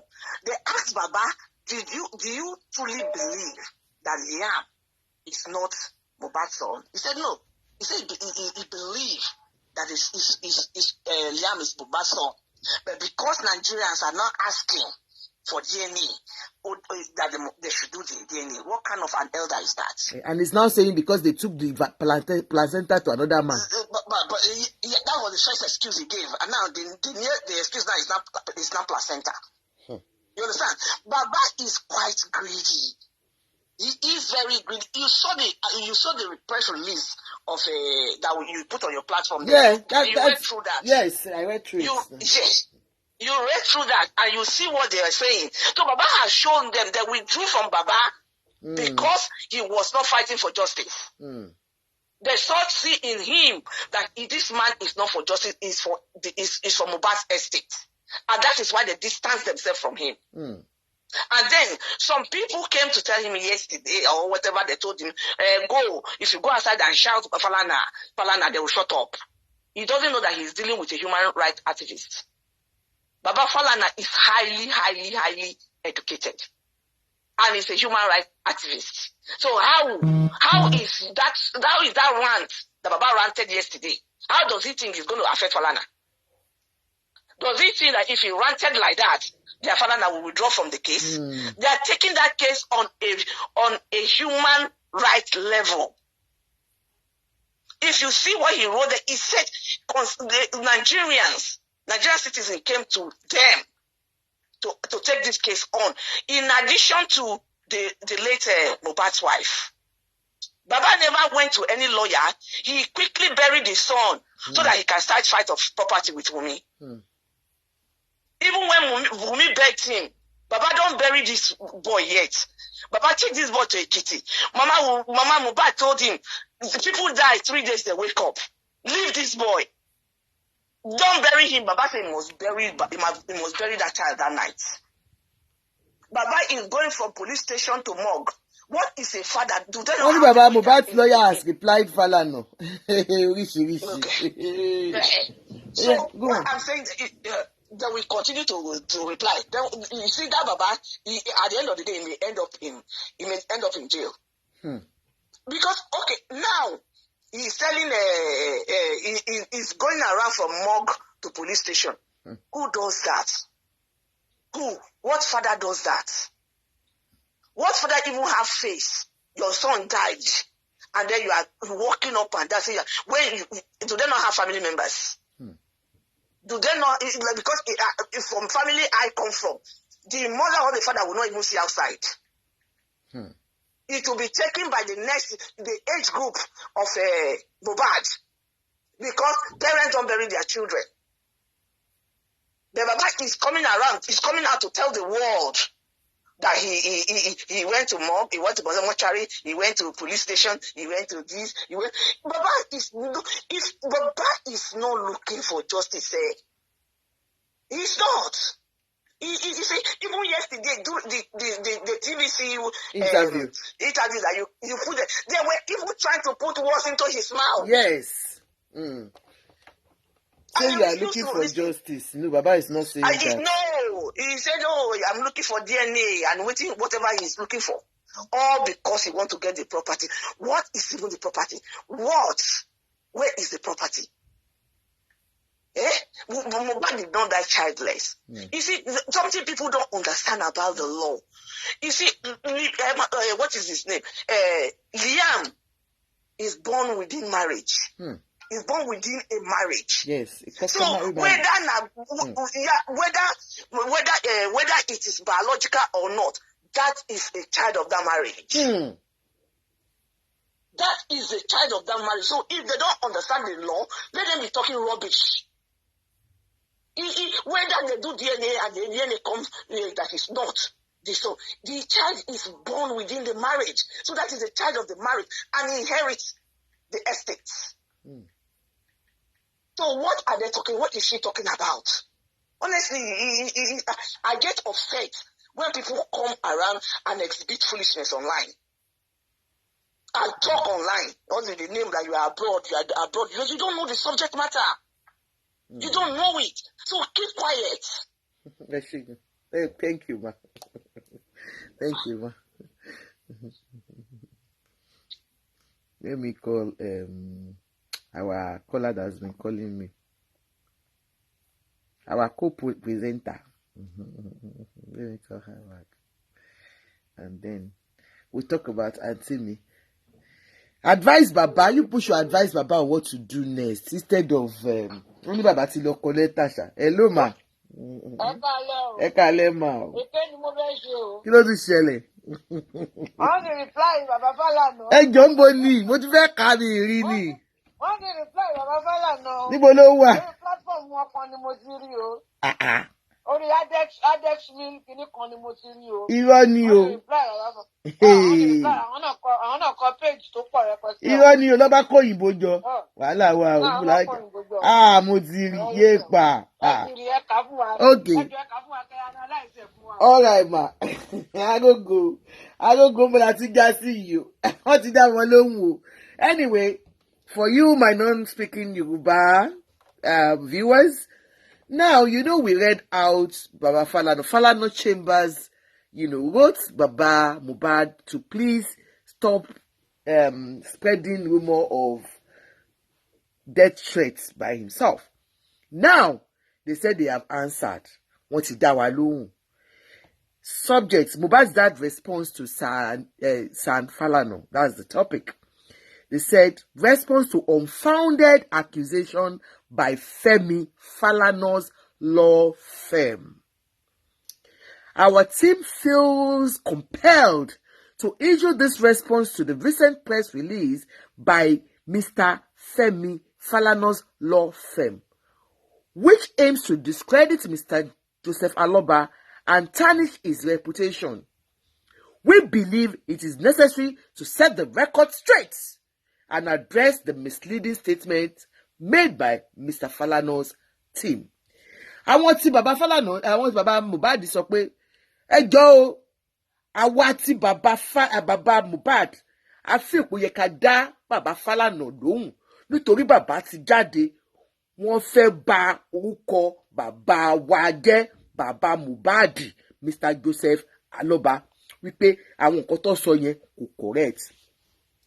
Contrary to the portrayal in their press release, Mr. Joseph Aloba's statements have been driven by a sincere pursuit of truth and justice regarding the untimely death of his son, Ireoluwa Oladimeji Aloba, known as Mohbad. From the onset, Mr. Aloba has been focused on unraveling the circumstances surrounding his son's death, seeking transparency and accountability. They said, contrary to irọ́ tí àwọn Falana ló ń pa wípé bàbá Falana bàbá Mohbad ò wá òótọ́, wọ́n ní irọ́ ni o, wọ́n ní láti ilẹ̀ ní bàbá Mohbad wọ́n fẹ́ transparency and accountability. Ṣé wá rántí wípé all along wọn ò gbọ́ nǹkan kan láti ẹnu àwọn Falana mọ́, bóyá torí ẹ̀ làwọn ṣe wà pé bàbá Falana wà transparent enough ló máa jẹ́ ni wọ́n ní, but bàbá Mohbad wọ́n ń wá ikú tó pa ọmọ wọn gangan, wọ́n ń jà fún àwọn ò sí nídìí pé kinní kan tó ti yé yín. It is perplexing that Mr. Falana's law firm portrays Mr. Joseph Aloba as someone solely interested in the late singer's estate. On the contrary, the Aloba's primary concern has been understanding the events leading to his son's death. As any grieving parents will, the claim that he rushed Mohbad's burial in an unmarked grave is misleading and does not accurately reflect the circumstances. They are saying, what are you talking about, Mr. Falana's firm? You are saying that Baba Mohbad,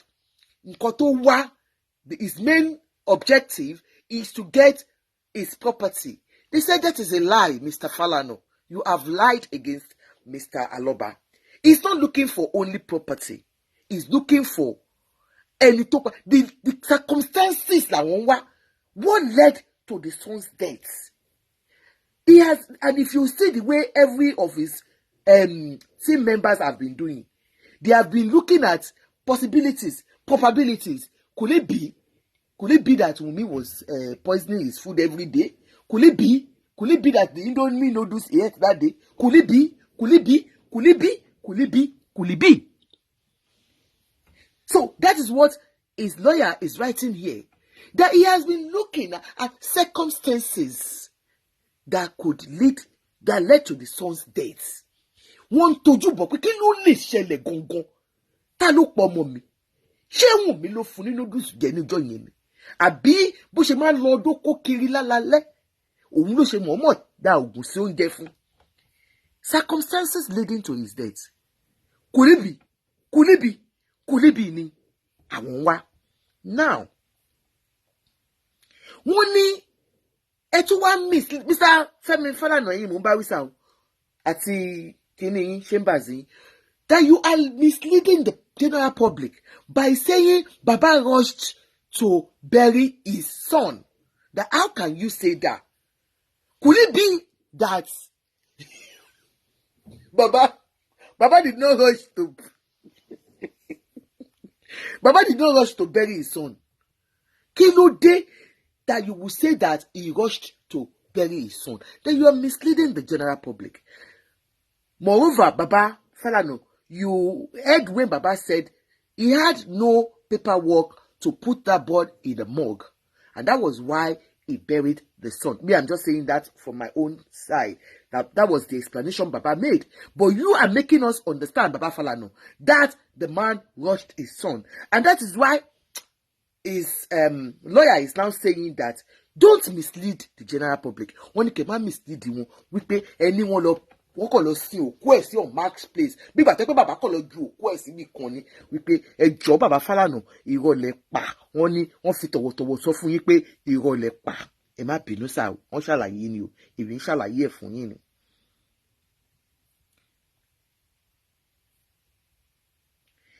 wọ́n ní gbogbo nǹkan tẹ́ sọ yẹn pé kò reflect nǹkan tó ṣẹlẹ̀ wípé ó yàtọ̀ sí gbogbo nǹkan tẹ́ sọ yẹn it is a lie it did not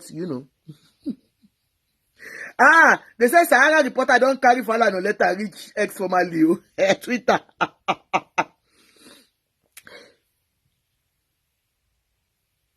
Àwo orúkọ wọn àti dèbè. Going forward, the lawyer writes, the press release from Mr. Falana's firm suggests they distance themselves from Mr. Aloba due to his alleged opportunism and blackmail. In reality, Mr. Aloba sought justice and answer through the legal system, trusting that impartial investigation will reveal the truth about his son's demise. Shemope, they are saying that Mr. Aloba, that's from Falana's letter, that Mr. Aloba is an opportunist and a blackmailer. That's what it means, with all the things he has been saying about Wunmi and all the people around Wunmi and all that. It's a lie. Instead, Baba wa real justice. Ó fẹ́ rí òótọ́ ọ̀rọ̀ tó wà nídìí bọ́mọ òun ṣe kú. Wípé gbogbo tó ń sọ yẹn pé irọ́ ni pé ẹ̀yin lẹ mọ̀ọ́mọ̀ fara yín kúrò lára àwọn tẹ́lẹ̀ distance ara yín ẹ̀yin àwọn ọmọ reason tẹ́ fi ń sá fún bàbá Mohbad bóyá tó pọ́n wọṣọ white ni bóyá tó pọ́n wọ́n ń kọrin ẹ̀yin lẹ mọ̀ but ìyẹn kọ́ lẹ ṣe lọ. Wọ́n wá ní regarding the DNA test request, it is crucial to note that Mr. Aloba's concern is rooted in establishing the paternity of the child. While Mr. Falana's team claims not to oppose the test, they emphasize the necessity of a court order. Mr. Aloba, being the surviving grandfather of the child, has the right to seek clarification on the child's paternity, as any parents would. We believe the law allows for this without unnecessary hurdles. Mr. Aloba's you people are Falana, come. You are saying that the DNA test that you are not opposing it, but it is only the court that can ask for DNA. That you are saying you are talking with two mouths now, Mr. Falana. That you are saying you are not opposing it, but they should go and get court order to ask for it. Only you are wrong. When I want to molod you, Baba Falana law. They said that as a surviving grandfather of Mohbad, Baba had 100% right to ask for the DNA test to determine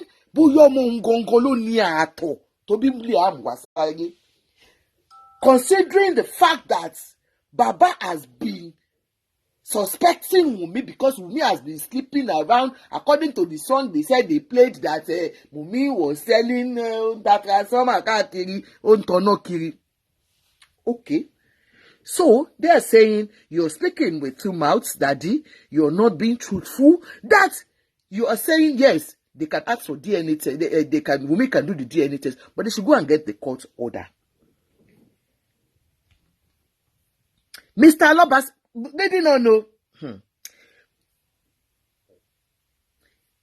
Mr. Aloba's commitment to due process is evident in his engagement with the coroner's inquest and the police investigation. The delay in proceeding is attributed to the slow submission of the autopsy result, which is beyond Mr. Aloba's control. Then the same thing is beyond, I think it's beyond the Falana's control too. Àwọn lawyer Baba Mohbad sọ wípé Baba Mohbad won't try, and we can authoritatively say that he has always been there. I can testify to that. That is what I have seen, that he has been there most of the time to answer questions. You understand? That, he has been there to answer questions. He has been, cooperative with the inquest, with the coroner inquest. So, thank you, Mr. Aloba. That is what àwọn kìíní wọn náà sọ wípé Baba has been cooperative. He has been engaging very well. So, kànjọ́ nítorí Ọlọ́run, àwọn ẹ̀dẹ̀ kọ́ ni wọ́n máa gbé autopsy jáde. So, ẹjọ́ nítorí Ọlọ́run má sọ pé Baba Mohbad ni kò jẹ́ kọ́ rí autopsy gbé jáde. Okay. We'll going on. The assertion that Mr. Aloba has threatened harm upon himself and his family if something were to happen to him is a serious accusation. Wọ́n tún wá sọ o, wọ́n ní kẹ́ má lọ rò pé àwọn gọ̀ o. The assertion that Mr. Aloba has threatened harm upon himself and his family if something were to happen to him is a serious accusation. Mr. Aloba has every right to express concern for his safety and that of his family, given the sensitive nature of the case. Suggesting that he is associating Mr. Falana with criminal offence distorts his genuine fear. Okay, wọ́n ní Mr. Aloba, wọ́n ní right láti béèrè fún ìdáàbòbò tó nípọn nítorí bí kéèsì ṣe rí. That the assertion that Baba is associating the fear to Falana is a lie. What it's trying to say ni pé kò sọ pé bí Falana náà wà ń bẹ̀ pé kí Baba jọ Baba Falana, you are not associated with this. That it is only àwọn Wùnmí náà ń sọ. Considering the fact that gbogbo àwọn nǹkan tó circumstances tó surround the case yìí. But nígbà tí Baba máa sọ̀rọ̀ lánàá, Baba sọ wípé if anything bá ṣẹlẹ̀ sí àwọn, wọ́n dárúkọ Falana. Bóyá ẹ̀gbọ́n dáadáa ni lọ́ọ̀yà, wọ́n dárúkọ Falana. Ẹni is a serious thing. Baba mean ní business gan pé tí kọ̀ọ̀kan bá ṣẹlẹ̀ sí àwọn. Pé but kò ń ṣe Falana ló ń sọ. Mr. Aloba has every right to express concern for his safety and that of his family, given the sensitivity of the nature of the case. Suggesting that he is associating Mr. Falana with criminal offence distorts his genuine fear. Okay. When it distorts means pé ẹ fa òótọ́ ọ̀rọ̀ kúrò nínú irọ́. Pé ẹ má da ọ̀rọ̀ pọ̀. Ìyẹn genuine fear tí bàbá ní gangan ẹ jẹ́ kán ni ṣó ti yé yín wọn associate yín mọ́. We urge the general public to consider all perspectives and scrutinize the actions and statements of both parties involved. We urge the general public to consider all perspectives and scrutinize the actions and statements of both parties involved. The parties involved now are Baba Mohbad's lawyer and Baba Mohbad, Wunmi's lawyer and Wunmi. Àwọn statement àwọn méjèèjì wọ́n ní ká wò dáadáa, wọ́n ní ká kàn má kàn jump ká scrutinize ẹ̀ dáadáa, wọ́n ní ká tojú bọ̀ ká tẹ ẹsẹ̀ bọ̀ ká fi fọ́ọ̀kì sí ká fi spoon wò ó pọ̀. That we should just not judge with any biased mind. Ẹ̀yin followers mi, please, if you want to call in genuinely with what you have read here and what you have read on the other side. Wọ́n ní ká scrutinize ẹ̀ dáadáa.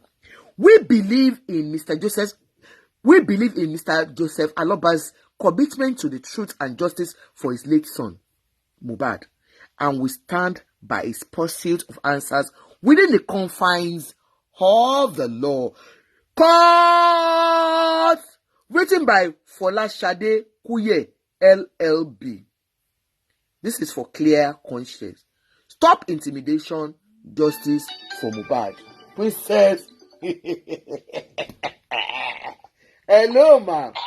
Hello, má jẹ́ kékeré pa wá. Okay, ò ní pa wá ń bì. Ẹ ṣé gan ni. Ẹ jọ̀ọ́ nítorí Ọlọ́run. Yes, ma. Dárúkọ lọ́yà tó kọ kíní yẹn. Mo ti ẹ̀gbọ́n ni ẹ jẹ́ kí n tún dárúkọ wọn. Fọláṣadé Kúyẹ̀ LLB. LLB MLL kí lorúkọ chamber. Àwọn ò ní chambers for clear conscience ní chambers wọn ń jẹ. Okay. Bóyá kẹ bá lè bá wa court ibi tí bàbá ti mention Falana. Okay. I'm so sure pé lọ́yà tó kọ lẹ́tà yìí wọ́n tí ì bí nígbà tí Falana tó ti graduate tó ti di lọ́yà. No, orúkọ yẹn ṣe Fọláṣadé Kúyẹ̀ yẹn ó jọ follower mi. Bóyá àwọn follower wa kan ni. Orúkọ yẹn Fọláṣadé ó jọ follower mi ò rí wọn mọ́ láti bàtà tí ń ṣe kéèsì. Mi ò rí wọn mọ́ láti jọta tí ń ṣe kéèsì. Kí ló wá parọ́ fún náà? Bàbá Falana will not stoop so low. Tí Alọ́ba ò bá dárúkọ ẹ̀ kó wá issue statement síta. Gbogbo bullcrap tó kọ yẹn. So àwọn kí ló ti ní ká ṣe náà ní ká fojú ká. Wọ́n ní kí bá wa scrutinize ẹ̀kọ́ lọ kó fork and knife sí. Àwọn public ní èmi ò rí ibi tí lọ́ọ̀yà ti ń kọ lẹ́tà tó ní pé kí public máa bá wọn scrutinize. They deal with law. Ó yẹ kó sọ pé court of law máa bá wọn dá sí ni. Èwo ni ti àwa public tó ẹjọ́ o kọ́ máa pe títí wá sí àwa ò lọ school lọ. Àwọn ṣèbẹ́ wọ́n ti mọ̀ pé kèní yín náà ti ní kẹ́ dá sí. Èmi kàn mọ̀ wípé nínú interview yẹn bàbá Mohbad dárúkọ Falana. Ó dárúkọ Falana. So once they ti dárúkọ Falana has every right. Because èèyàn tó ti build orúkọ ẹ̀ kò ní jẹ́ kéèyàn kan kí nǹkan kan kó wá drag orúkọ òun ìdìmọ̀ dání. Nǹkan tí wọ́n ń try láti ṣe ni pé wọ́n fẹ́ frustrate bàbá yẹn kó lè jáwọ́ nínú kéèsì yẹn. Bàbá yẹn dẹ̀ ti sọ fún ọ pé níbi Mario lòun. Níbi ni màá kí sí ó yà lọ máa délé. Tí lọ́ọ̀yà yẹn ò bá mọ̀ bóyá tí lọ́ọ̀yà yẹn bóyá kọ́ court kìíní yẹn kọ́ lọ mú fún lọ́ọ̀yà yẹn náà. Gbogbo ó sìkì justice kò sìkì justice. Fọláṣadé Kúyẹ̀ mo mọ̀ wọn. Follower wa ni wọn. Àwọn nǹkan wa mọ́ ni láti gbàtà tí ń ṣe ọ̀rọ̀ Mohbad. Wọ́n ń bínú sí wa.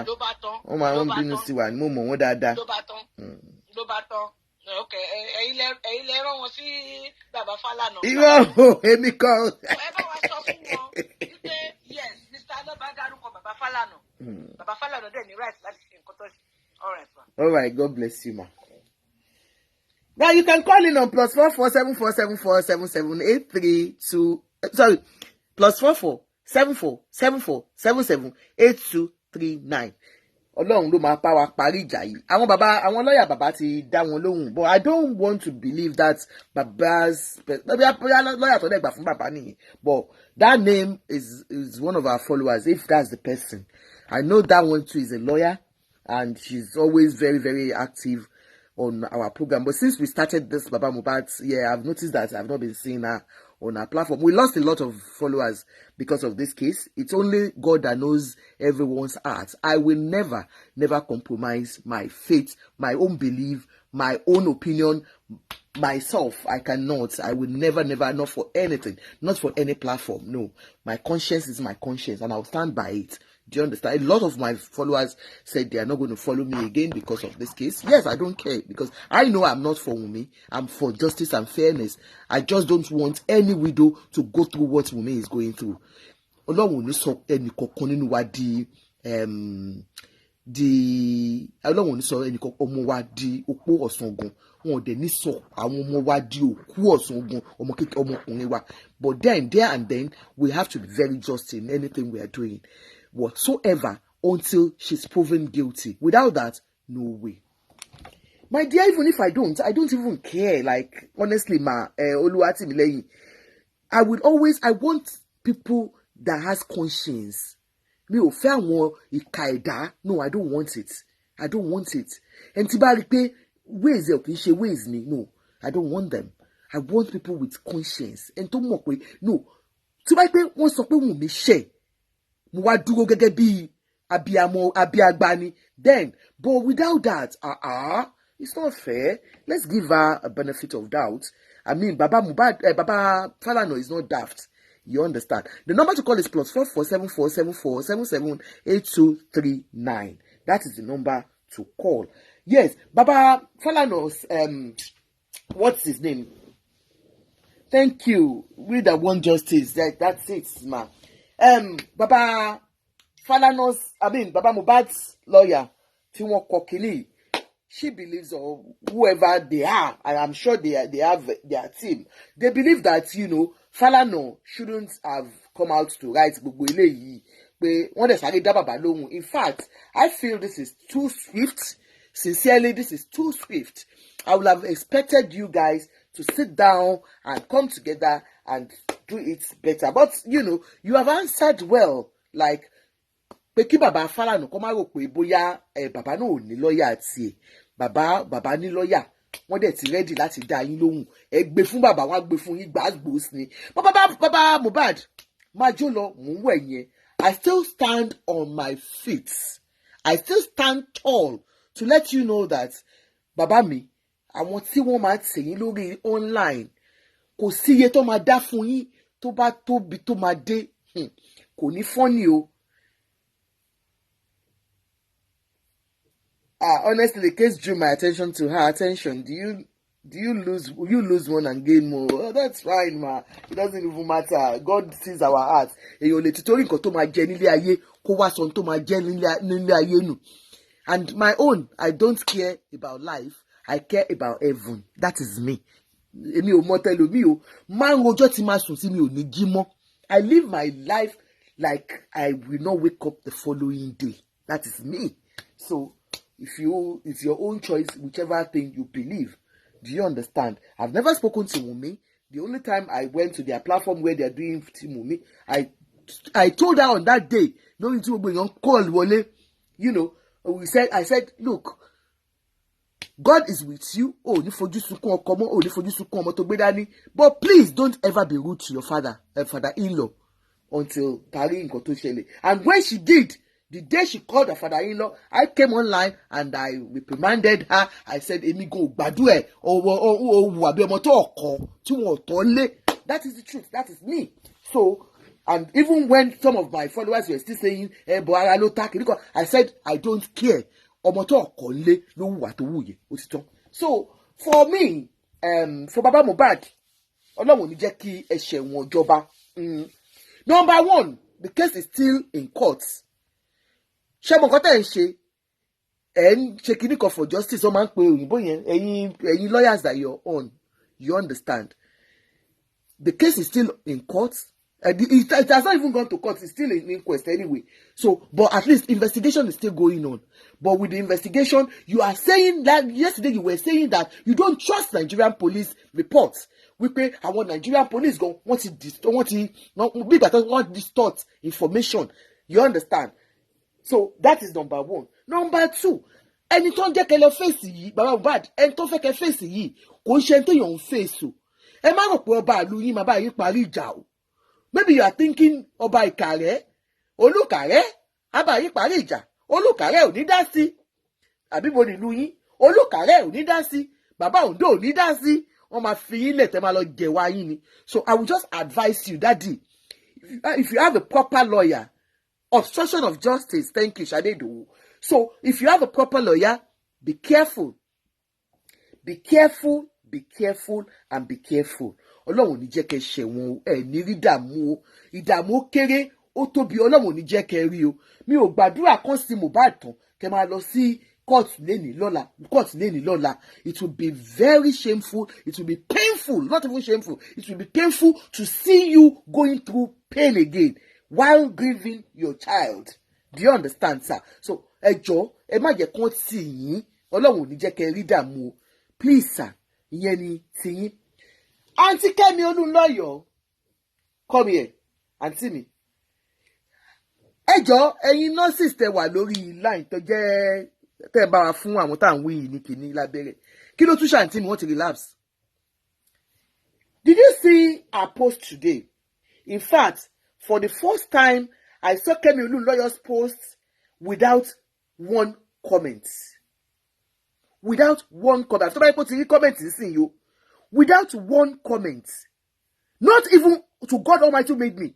3 hours. Kemi Olúnlọ́yọ̀, you should know now that you should back off Wunmi. You should back off Wunmi. Kem don resurrect to Auntie mi Kemi Aganga. Olóòkọ yín ti resurrect o. Ṣé yín tẹ́ ń jẹ́ Kemi lẹ máa ń hùwà bá Auntie mi ṣe ń ṣe yìí ni? Ẹ má bínú Auntie mi Kemi Aganga. Is all of you that you are bearing Kemi, are you like this? Oh, Kemi in this house, I want to pray for you. Okay, let me pray for you. Ní orúkọ Jésù, gbogbo ẹni tó ń jẹ́ Kemi, ní dàbí Kemi àǹtí Kẹ́mkẹ́m o. Ní orúkọ Jésù, gbogbo ẹni tó ń jẹ́ Kemi lórí line yìí. Alẹ́ ní dàbí àǹtí mi Kẹ́mkẹ́m. Àǹtí Kẹ́mkẹ́m tún ti jí o. She made a post. Please go to Kemi Talks. All of you, because I don't want to show you. You know what? I posted it and people called my attention to it because I said, why are you? Because I tagged her and I said, you are a child bully. You are bullying this child. And somebody told me that, please put it down because you too, by reposting it, you are aiding bullying. So I said, oh, that's right. Mo wá rori mi. Ṣé gbogbo àbí èyàn kì í rori. Mo wá rori mi, mo wá pull it down. Auntie Kemi, for 3 hours, you posted Liam's picture. O wá gbé Kemi Talks sí lórí. You now put Mohbad did not father Liam. Mohbad did not father Liam. Opinion lẹ́ẹ̀mẹ́ta. Mohbad did not father Liam. O tún wá gbé Dr. Kemi Nigeria sí. This is unfair, ma. Auntie mi Kemi. Hello, ma. Auntie mi ti dé o. Auntie mi Kemi ti dé o. Mọ nǹkan tó ṣẹlẹ̀. Yes, ma. Because ṣe mọ̀ pé wọ́n ní ẹni burú mọ̀ ẹni máa wí fún ló ń wá. Of comment section ni. Okay, ó ọ̀fẹ́ ni. Mi ò dé wo. Comment section. Ó ti mọ̀ pé wọ́n máa ṣépè fóun. Can you imagine? Kẹ́mi ò láyọ̀. So, ó máa bá tọ̀hún kò láyọ̀. Kò láyọ̀. Kẹ́mi ò láyọ̀. Of comment section. Mo ṣe rí sí ni. Mo ṣe rí ni ó ọ̀fẹ́ ni lóòótọ́. Of comment section ni. Nǹkan tí wọ́n ṣe comment lórí ẹ̀ nìyẹn. Kẹ́mi ò láyọ̀. Ṣé Kẹ́mi láyọ̀ ni? But how can somebody be this wicked? How can you write that? Owó tuntun tọ́ lọ́wọ́ ẹ̀ ni ẹ mọ̀ pé Mohbad jáwó fún gan. Mohbad pawó fún gan. Àti bíi last week ló ti sọ pé òun ti pé 30 years òun ò ṣe kinní kan mọ́ òun ò ṣe kinní kan mọ́ yet kò kúrò lórí kinní. Kẹ́mi ò wà okay ọ̀rọ̀ Kẹ́mi ò ìtẹ́bá kan rí because ẹ̀ pẹ́ yín close mọ́. You never close the man till you Kẹ́mkẹ́m. Bẹ́ẹ̀bù injection ẹ̀ ti due. Ó ti due kó wá lọ gba injection mi tó máa tún sọ́dà rẹ̀ sí. Auntie mi Kẹ́mkẹ́m. Comment section ni. Ó fẹ́ ni. Oh, but this is wicked. Ó gbé picture ọmọ yẹn síbẹ̀. Ó gbé picture ọmọ yẹn ó wá fi watermark bo ojú kan. Mohbad did not father Liam. Mohbad did not father Liam. Mohbad Auntie mi Kẹ́mi. Látọjọ́ tó ti sọ̀rọ̀. Látijọ́ tó ti sọ̀rọ̀ pé result wà lọ́wọ́ òun. Kẹ́mi ò gbé result yẹn síta. Auntie Kẹ́mi. Àrí result dọ́là. Auntie Kẹ́mi. Ọkàn yín ò ní balẹ̀.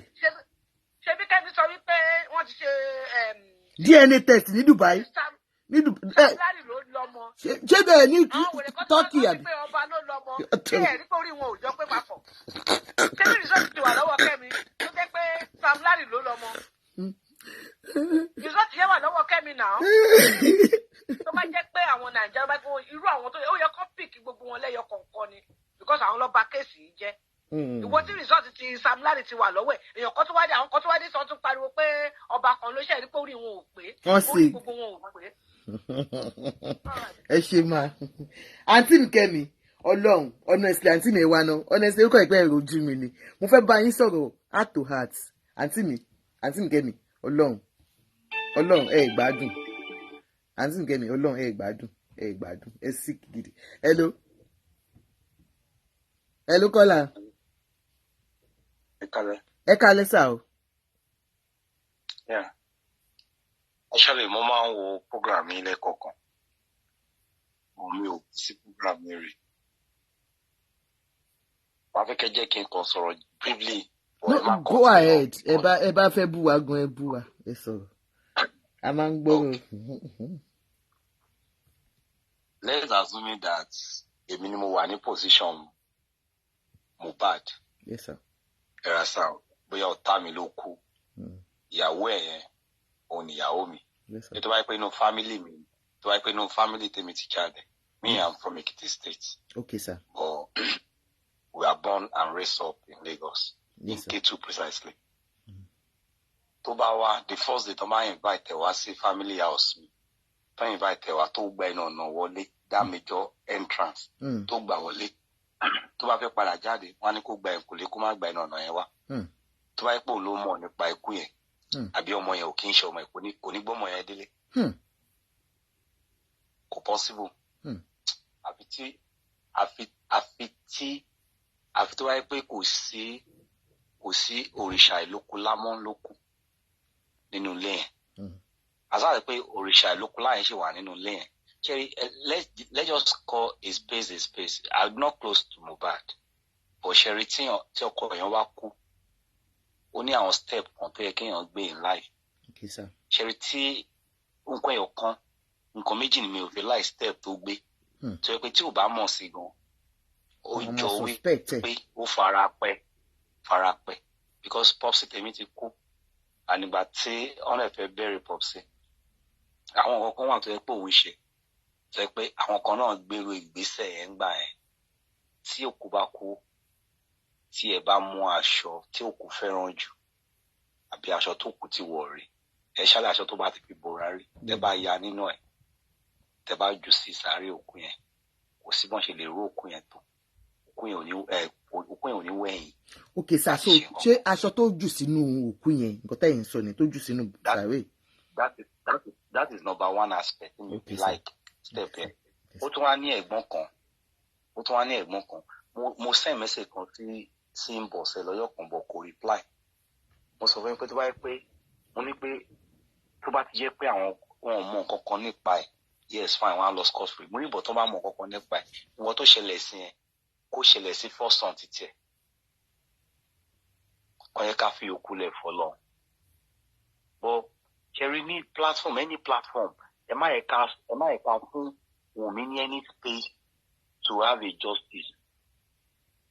Kò yé mi sà ẹni ká má fún ní ààyè láti rí justice.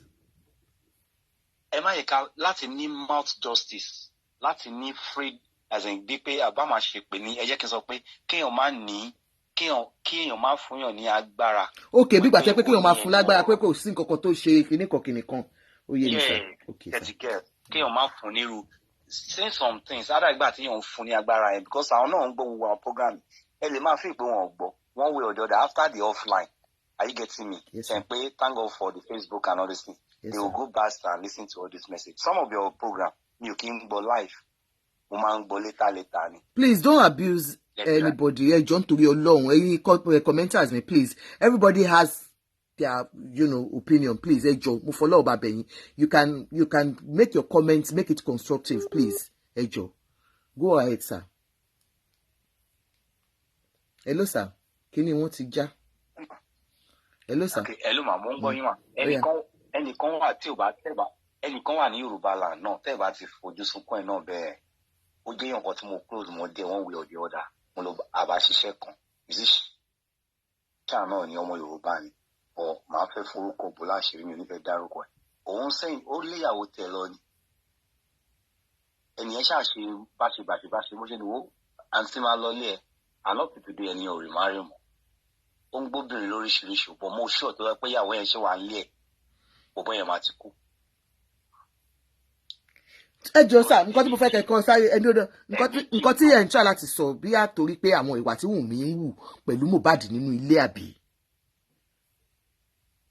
No ẹ̀ ń pé gbogbo ìwà tó wù yẹn a lè fi yan ẹjọ́ because a sí mbẹ̀. Àdà fún yín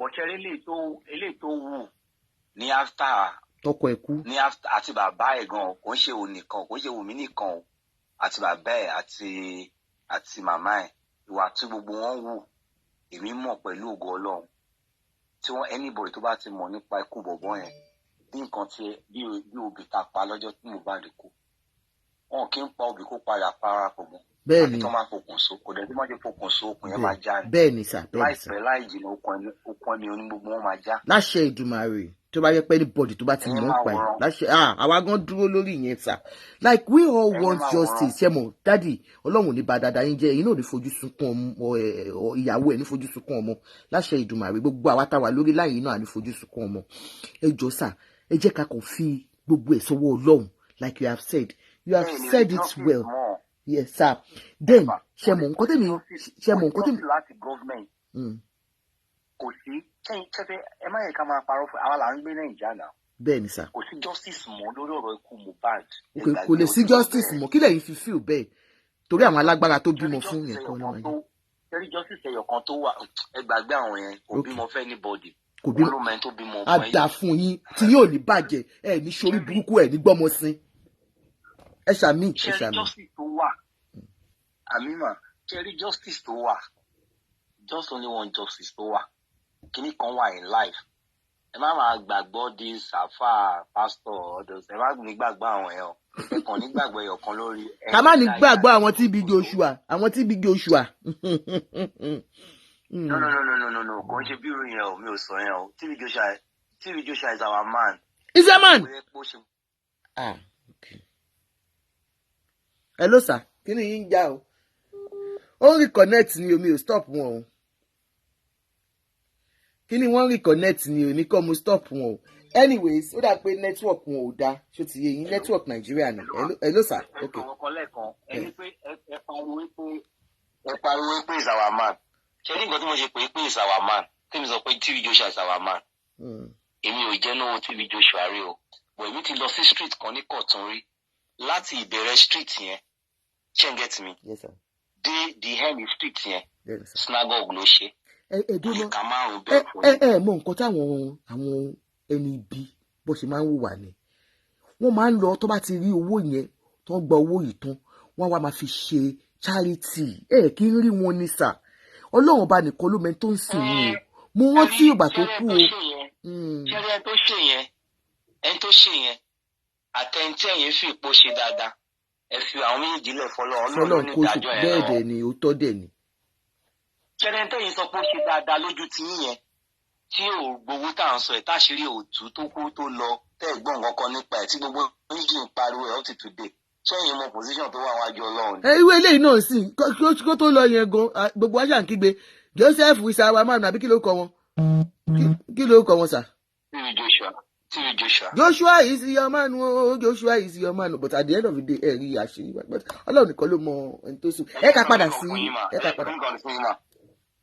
Ṣẹ́rí gbogbo bọ́ọ̀ ṣe ráyè penetrate church yẹn tíyàwó ẹ̀ cover up yẹn kò dùn máwọn kan náà nù.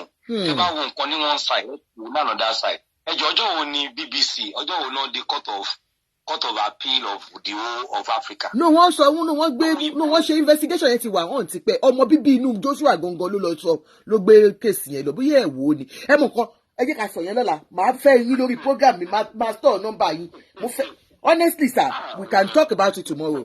Honestly, because we have really spent our time. Ṣẹ́rí tí bàbá dádì wa ni à ń sọ ní alẹ́ ní agbára Ọlọ́run á fún bàbá Mohbad ní ìfọ̀kànbalẹ̀. Èmi ò kàn fẹ́ àwọn tó máa lead wọn astray. Ṣé ti understand? Kó fún ẹ ní ìfọ̀kànbalẹ̀. Kó fún wa kí bàbá Mohbad kó fún ara ẹ̀ ní ìfọ̀kànbalẹ̀. God bless you. Kò sí nǹkan tó ọ̀rọ̀ Mohbad ò ní nǹkan kan ṣe pẹ̀lú ẹ̀. Kó fún ara ẹ̀ ó ní kọ́kọ́ ní ó máa kọ́kọ́ lose ọmọ ẹ̀. God bless you. Bàbá Adébóyè lose ọmọ ẹ̀. Bàbá Adébóyè lose ọmọ ẹ̀ at a pain time. Pain tẹ máa ń gbọ́ pain time. Ẹ mọ̀ nǹkan tó wọ̀ kéèyàn ti dàgbà dóyè yẹn. Káyọ̀ dẹ̀ máa wá àti role model. Ó lè lose ọmọ lójijì. Bàbá Mohbad tẹ yìí náà mọ 2 years àbọ̀mọ 1 year kan lọ́wọ́ bẹ́ẹ̀ ni ká má sọ àgbàlagbà. So he's not the only one. Yé mi sọ. Tupac mother Mama Tupac ó lose Tupac at the age of 26. The glory of Tupac ìmọ́lẹ̀ ò tí tó now. That woman was in pain for so many years. So Baba Mohbad ṣẹ́rí mistake tó ń ṣe kò dẹ̀ síyàn tó lè correct ẹ̀ tó lè sọ fún lójú báyìí ní social media ló ti ń gbọ́. Àwọn èèyàn ti sọ tó mo ti gbọ́ mistake ṣẹ́rí mistake tó ń ṣe ni pé tíyàn bá dàgbà tí ò mú àmójú kúrò àìmá àmójú kúrò ló máa pa. God bless you. Ṣé pé máa fẹ́ sọ fún gbogbo àwọn àtàbá ń comment ẹ wo ibi tí màá yín lọ ṣé pé it's not on anybody's side please let's just you understand honestly look at what he's saying. Mohbad ló dùn àwa kò sí ìmọ̀ tó kàn wá pẹ̀lú ogun ẹ̀mí Mohbad ló dùn àwa. Sẹ́rí ta ló mọ ọmọ ọkọ àfàwà tá à ń bọ àwọn tó jẹ́ tó wá láti ìdílé olóògùn gbogbo àwọn nìkan ló lè fọwọ́ sọ̀yà pé àwọn fi gbogbo ara stress àwọn ọmọ wọn pé ọmọ ọkọ ni wọn ìkan nínú ètò mi ti jáde tó bá gbé ọmọ àlè yẹn dàgbà ó pẹ́ jù nínú ilé ìra pé 5 years tó bá ṣòro àkọ́kọ́ tó ṣòro ìpè tó ṣòro ìkẹta lọ́wọ́ àwọn ìṣẹ̀lẹ̀ karùn-ún wa kú.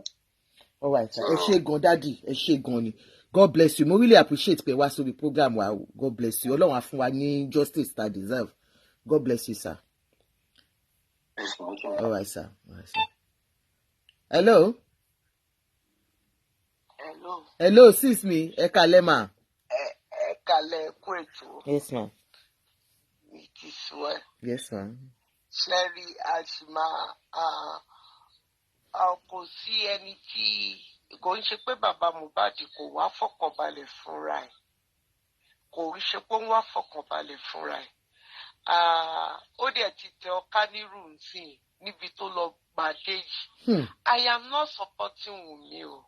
I've been saying it long ago pé I am not supporting Wunmi.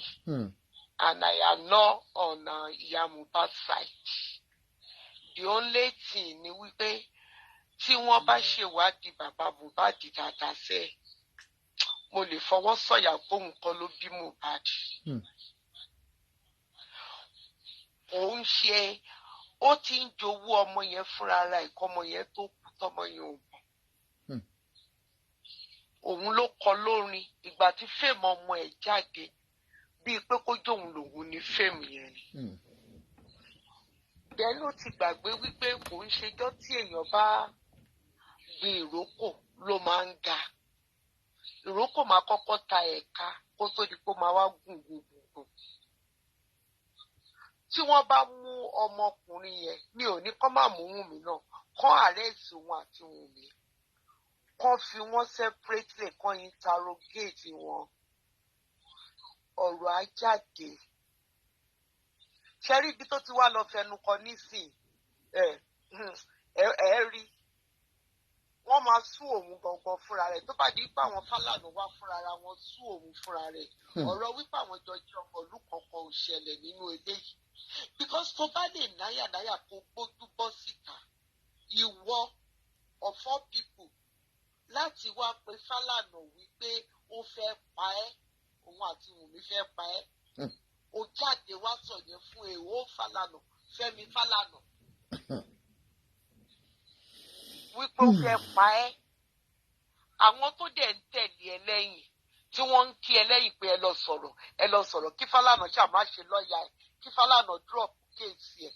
Ṣọ́dẹ̀ ti gbọ́n sí pé àwọn Falana láwọn ò ní drop kéèsì ẹ̀ o. Kò sí intimidation tó lè fún wọn. Wọ́n á tún wá sún òun separately. Ẹ rí wípé donation GoFundMe tó máa ṣe fún bàbá Mohbad kò ń ṣe kékeré o. Gbogbo owó tó ti dájọ́ fún kó fi rí lé, kó fi kọ́lé, kó fi ra mọ́tò. Orí ẹjọ́ òun àti Fẹ́mi Fálànà náà ṣì máa dà sí gbẹ̀yìn. Because wọn ò ní bá take it lightly. Òun la ṣe ní kẹ́ bá wa bẹ bàbá Mohbad kó tètè step back. Kọ́mọ̀ pé. Ọlọ́run ò ní jó step back. Ọlọ́run ò ní jẹ́ kí bàbá Mohbad step back o. Ọlọ́run á sì jẹ́ kó máa grant interview kó máa dárúkọ Fẹ́mi Fálànà kó fẹ́ pa òun. Ẹlẹ́dàá Mohbad ò ní jẹ́ kó step down. Ní agbára ti Ọlọ́run kí gbogbo ayé gbàdúrà fún yín pé jáwọ́ lọ́rọ̀ Fẹ́mi Fálànà, Mohbad máa tì í. Mohbad máa gà á lọ́rùn wípé ẹ bọ́ta ẹ lọ ṣẹ̀ sí.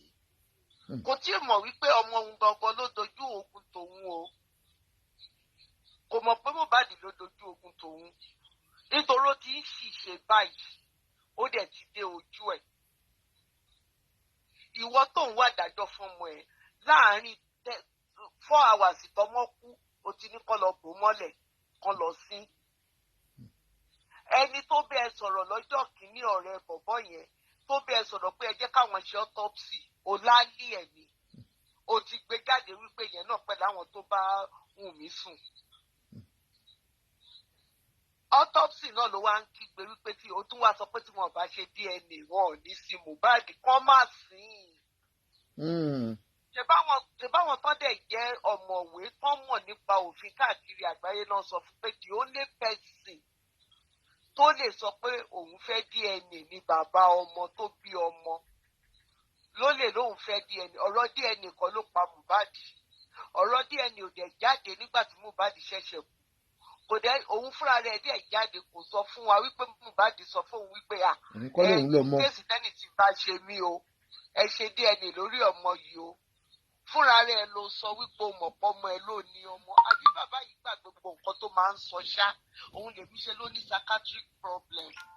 Ó lóun mọ̀ pọ́ ọmọ ẹ ló ní ọmọ. Oníbọ̀dìgbà tí àwọn aráyé sọ wípé ọ̀rọ̀ DNA, ìwọ náà ṣe sọ pé dandan kọ́ ṣe DNA. Àwọn aráyé tó ń bẹ rúùlù fámìlì ẹ̀ ṣẹ́rí tí Fẹ́mi Fálànà tó mú sí yẹn á mọ̀ wípé tọ́jà bá tú á kú pàtẹ́pàtẹ́ ní òkú. Gbogbo àwọn tó jókòó sílùú òyìnbó tó ń tì lẹ́yìn tó ń sponsor ẹ̀ kó máa sì sọ. Èyí tó máa bá wọ pílẹ̀nì lọ jókòó tì ní kóòtù nígbà tó bá di òun àti Fálànà. Tó bá di Joseph Aloba versus Fẹ́mi Fálànà. Ṣé mo pọ́tọ̀ ní kéèsì òun àti Wùnmí? Bẹ́ẹ̀ ni mà. Ọ̀tọ̀ ní kéèsì òun àti Fẹ́mi Fálànà máa jẹ́. Ṣé kò tí ì mọ̀ kò lè sọ síta ni òun náà mọ̀ iná tó ń jó òun lábẹ́ aṣọ pé Mohbad ń bá òun fà lójú méjèèjì. Kó máa ṣì sọ, kó máa ṣì ṣe, òun dẹ̀ náà ló wá bá yìí sìn. Òun ló wá bá. Ṣé àmọ́ a sọ wípé àwọn pípù yìí, ìtìlẹ̀ yìí blogger máa mọ̀ wípé gbogbo nǹkan tẹ̀ ń ṣe lórí social media. Àwọn pípù yìí kúkú ń wò ó, wọ́n ń wò ó lọ́tùn lósì. Wọ́n á jókòó sí clubhouse, gbogbo nǹkan tó wò náà máa bára wọn sọ ní clubhouse náà máa fi ṣe yẹ̀yẹ̀. Èyí tó bá jẹ́ fàtí ń bẹ̀ wọ́n á dì mú, ó bọ́ síta, oní tó bá ti kú kọ́ mú Fẹ́mi Fálànà àti Wùnmí. Fẹ́mi Fálànà lẹ́nu ẹ̀ nítorí pé ó fẹ́ ṣe kéèsì Wùnmí. Kí ni kéèsì Wùnmí tó dẹ̀ sọ pé Fẹ́mi Fálànà Wùnmí gbé wá sọ́dọ̀ àwọn Fálànà? Kí náà sọ nínú lẹ́tà tó pèsè síta? Wọ́n ló ń wá justice ẹni tó pa ọkọ òun. Ọkọ òun bẹ́ẹ̀ ni. Nǹkan tó ṣàṣọ kó bá wá sọ́dọ̀ àwọn nìyẹn. Wọ́n dẹ̀ ti pè é ṣe rí bàbá burúkú tó bọ́ta tó ń sọ̀rọ̀ yìí. Ìjọ bẹ́ẹ̀nìbọ̀dì sọ wípé Fẹ́mi Fálànà ti pè wọ́n kí wọ́n. Ìjọ sọ. Pé ńgbà tí Fẹ́mi Fálànà pè wọ́n àbí ẹ̀gbọ́n nínú ẹ̀ tó sọ pé bẹ́ẹ̀ ni wọ́n ò sọ bẹ́ẹ̀ wọ́n ò sọ bẹ́ẹ̀ pé. Bọ̀tò òun ò bọ́ síta kó sọ yẹn rí. Kàkà bẹ́ẹ̀ ṣe ló sọ pé Fẹ́mi Fálànà ló fẹ́ pa ọ́. Níbi tó ń farẹ̀ sí gbogbo àwọn tó ń dáwó fún ẹlòmíì máa ta mọ́tò tó ń lò òyìnbó, ó máa fi bá Joseph Aloba ṣe kéèsì ní ìtọ́bọ́sí. Ẹlòmíì àtàmọ́gèjì ẹ̀ ń lò òyìnbó, ó máa bá fi bá ṣe kéèsì nítorí ó ti ṣì sọ internet will never forget. Òun náà sọ kò dẹ̀ sí bó ṣe máa kó gbogbo ọ̀rọ̀ tó ti ń sọ látijọ́ tọ́mọ ẹ̀ ti kú, gbogbo ọ̀rọ̀ tó ti ń sọ jáde kò sí bó ṣe máa kó jẹ. Go continue. Ẹ ṣé ma. God bless you ma. Ẹ ṣé ma. Honestly, I wish people will talk to Baba. Kí Baba dẹ̀ can take a note of this. Again, sorry, last call away. After this, Ejo. Miss Kolu, sister me. Let's tell me I'm tired now. Hello ma. Ẹ kálẹ́ ma. Ẹ kálẹ́ lọ́jọ́ yín bẹ̀ yẹn. Yes ma. Nǹkan méjì ni mo fẹ́ dá sí. Èkíní, bàbá Èkìtì tó ní ṣèbí nǹkan tí Wùnmí ṣe sọ fún bàbá ọkọ ẹ̀ nìyẹn pé kó gbé lọ sékìtì kan lọ rò. Bẹ́ẹ̀ni ma. Níbo ni gbogbo àwọn ẹni yìí wà? Àwọn ò listen one side ni wọ́n máa ń listen sí. Tí ọwọ́ èèyàn ò bá mọ́, èèyàn ní ẹgbẹ́ lọ sí bàbá yìí máa gbé lọ sékìtì kẹ́ lọ rò. Bàbá lòun ò mọ bó ṣe ń ṣe, ṣé ó gbé dékìtì, ó pè wọ́n ò rí ṣe fún ni. Ìyẹn bẹ́ẹ̀. Àwọn ìkejì ni àwọn sísítà tán ní western world táwọn wà yìí. Èmi ò mọ western world bí táwọn wà. Tó jẹ́ pé téèyàn bá kú nítorí pé ọkọ kú láì ṣe pé domestic violence or something. Tó kàn máa gbéyàwó lọ, tó máa lọ tì mọ́lé. Èmi ò mọ Amẹ́ríkà làwa ń gbé. Yes, tó bá bá owó ẹ̀ ń bẹ̀, wọ́n á arrest ẹ̀. But wọ́n bá béèrè, wọ́n tiẹ̀ ní arrest ẹ̀ initially until tó bá bẹ̀rẹ̀ sí interrogate ẹ̀. Tó bá rí pé nǹkan kan wà tó wà fishy. But tí ò bá sí yẹn, wọn ò ní ṣe bí ìlú òyìnbó ni gbogbo wa jọ ń gbé àgbélẹ̀kọ́ náà. Àwọn olókàn máa ń jí náà máa ní ìlú táwa ń gbé yìí. Bóyá ìlú àwọn òkú làwọn ń gbé àwọn ò mọ̀. Tòtí Amẹ́ríkà táwa ń gbé yìí. Wọn ò ní dédé nítorí pé ọkọ kú àbíyàwó kú láìsí any domestic violence níbẹ̀ tí wọn ò dẹ̀ suspect any foul play tọ́dẹ̀ kan máa gbé lọ tán máa lọ tì mọ́lé. Wọ́n máa interrogate wọ́n á béèrè ṣé ó ní medical condition ṣé ó ní kinní kan gbogbo nǹkan tán máa béèrè nìyẹn.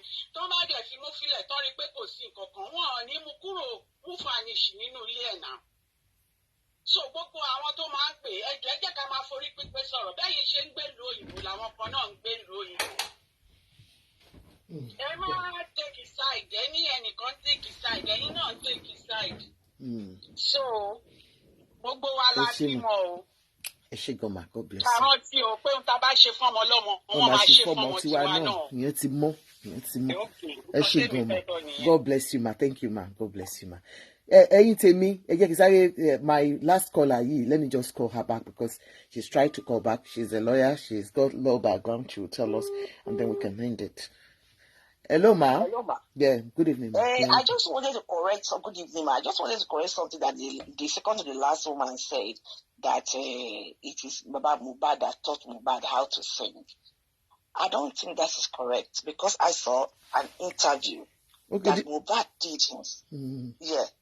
That Mohbad himself did, and they asked him how he became a musician, and he said that he wanted to be a footballer, but it was expensive. So that whenever they go to football games, that to watch people play football, that he sings on the whatever wherever the supporters team. Yeah. So he said he sings there, and then his friends start telling him that he has a voice, though. You understand? That he has a voice, though. And coupled with that he was playing instruments. He was playing instruments in church, yes. That's one thing I know. So yes, that is when his friends that told him, he said, maybe he has a future in this thing. So and then he entered Instagram something challenge in 2017 and he won. That is how he became a musician. The father never sat down to teach him anything. Because I heard the father saying, I taught him how to sing. No. The boy said, and I will look for that interview. I will send it to your WhatsApp. When he did that interview and said, no, his father didn't direct him anyway. He was only fooling his father to do carpenter. And he kept saying about the carpenter, that my carpenter job gives me money. I use it to buy one instrument or the other. I have a lot of his interviews. Yeah. I will send that to you. So people always come and say, if the father taught him how to sing. So and that is what the father is standing on. To say, okay, this is my child. I raised him. Nobody else should eat from him. He didn't beg to be born now. He didn't ask to be born. And it's your responsibility to raise your child because you brought the child to the world. And because you brought the child to the world and you raise the child, doesn't mean that the child should die and you take his property. Thank you, ma. Thank you so much, ma. Thank you all my callers today, all the star givers, all our likers and lovers. Please, can you press love and like before I leave? Because if you love and like, Jamie, that I don't like, you can just sit on my program without saying I love you, Ajoke. I like your program, Ajoke. You're doing well, Ajoke. Take star, Ajoke. You and see me came see you want to ballet. One can fancy me silly. And Sikemi, you're bullying a child, you're bullying a minor, and it's against the law of this country. Anyway, you can't come to the UK because I will have written a petition against you. Sincerely, I will have written a serious petition against you. And say, Mikemi, you don't say that. This is very, very bad. How can you say in any result you lied that you have the result of the test. You don't have any result. You lied, and you're still doing it. I thought you have even gone to exile. I love you all. Thank you so much for watching. And I pray that Baba Mohbad will find peace wherever he is. And I pray that he will sit down and think about, and those working with him will sit down and will strategize, because going the way they're going is going to be a big problem for all of them. I wish you all the best. Thank you so much, everybody.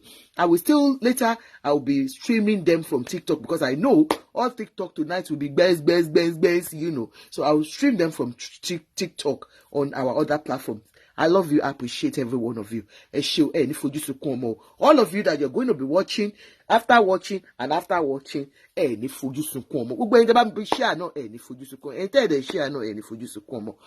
and appreciate every one of you. Thank you. Have a wonderful night.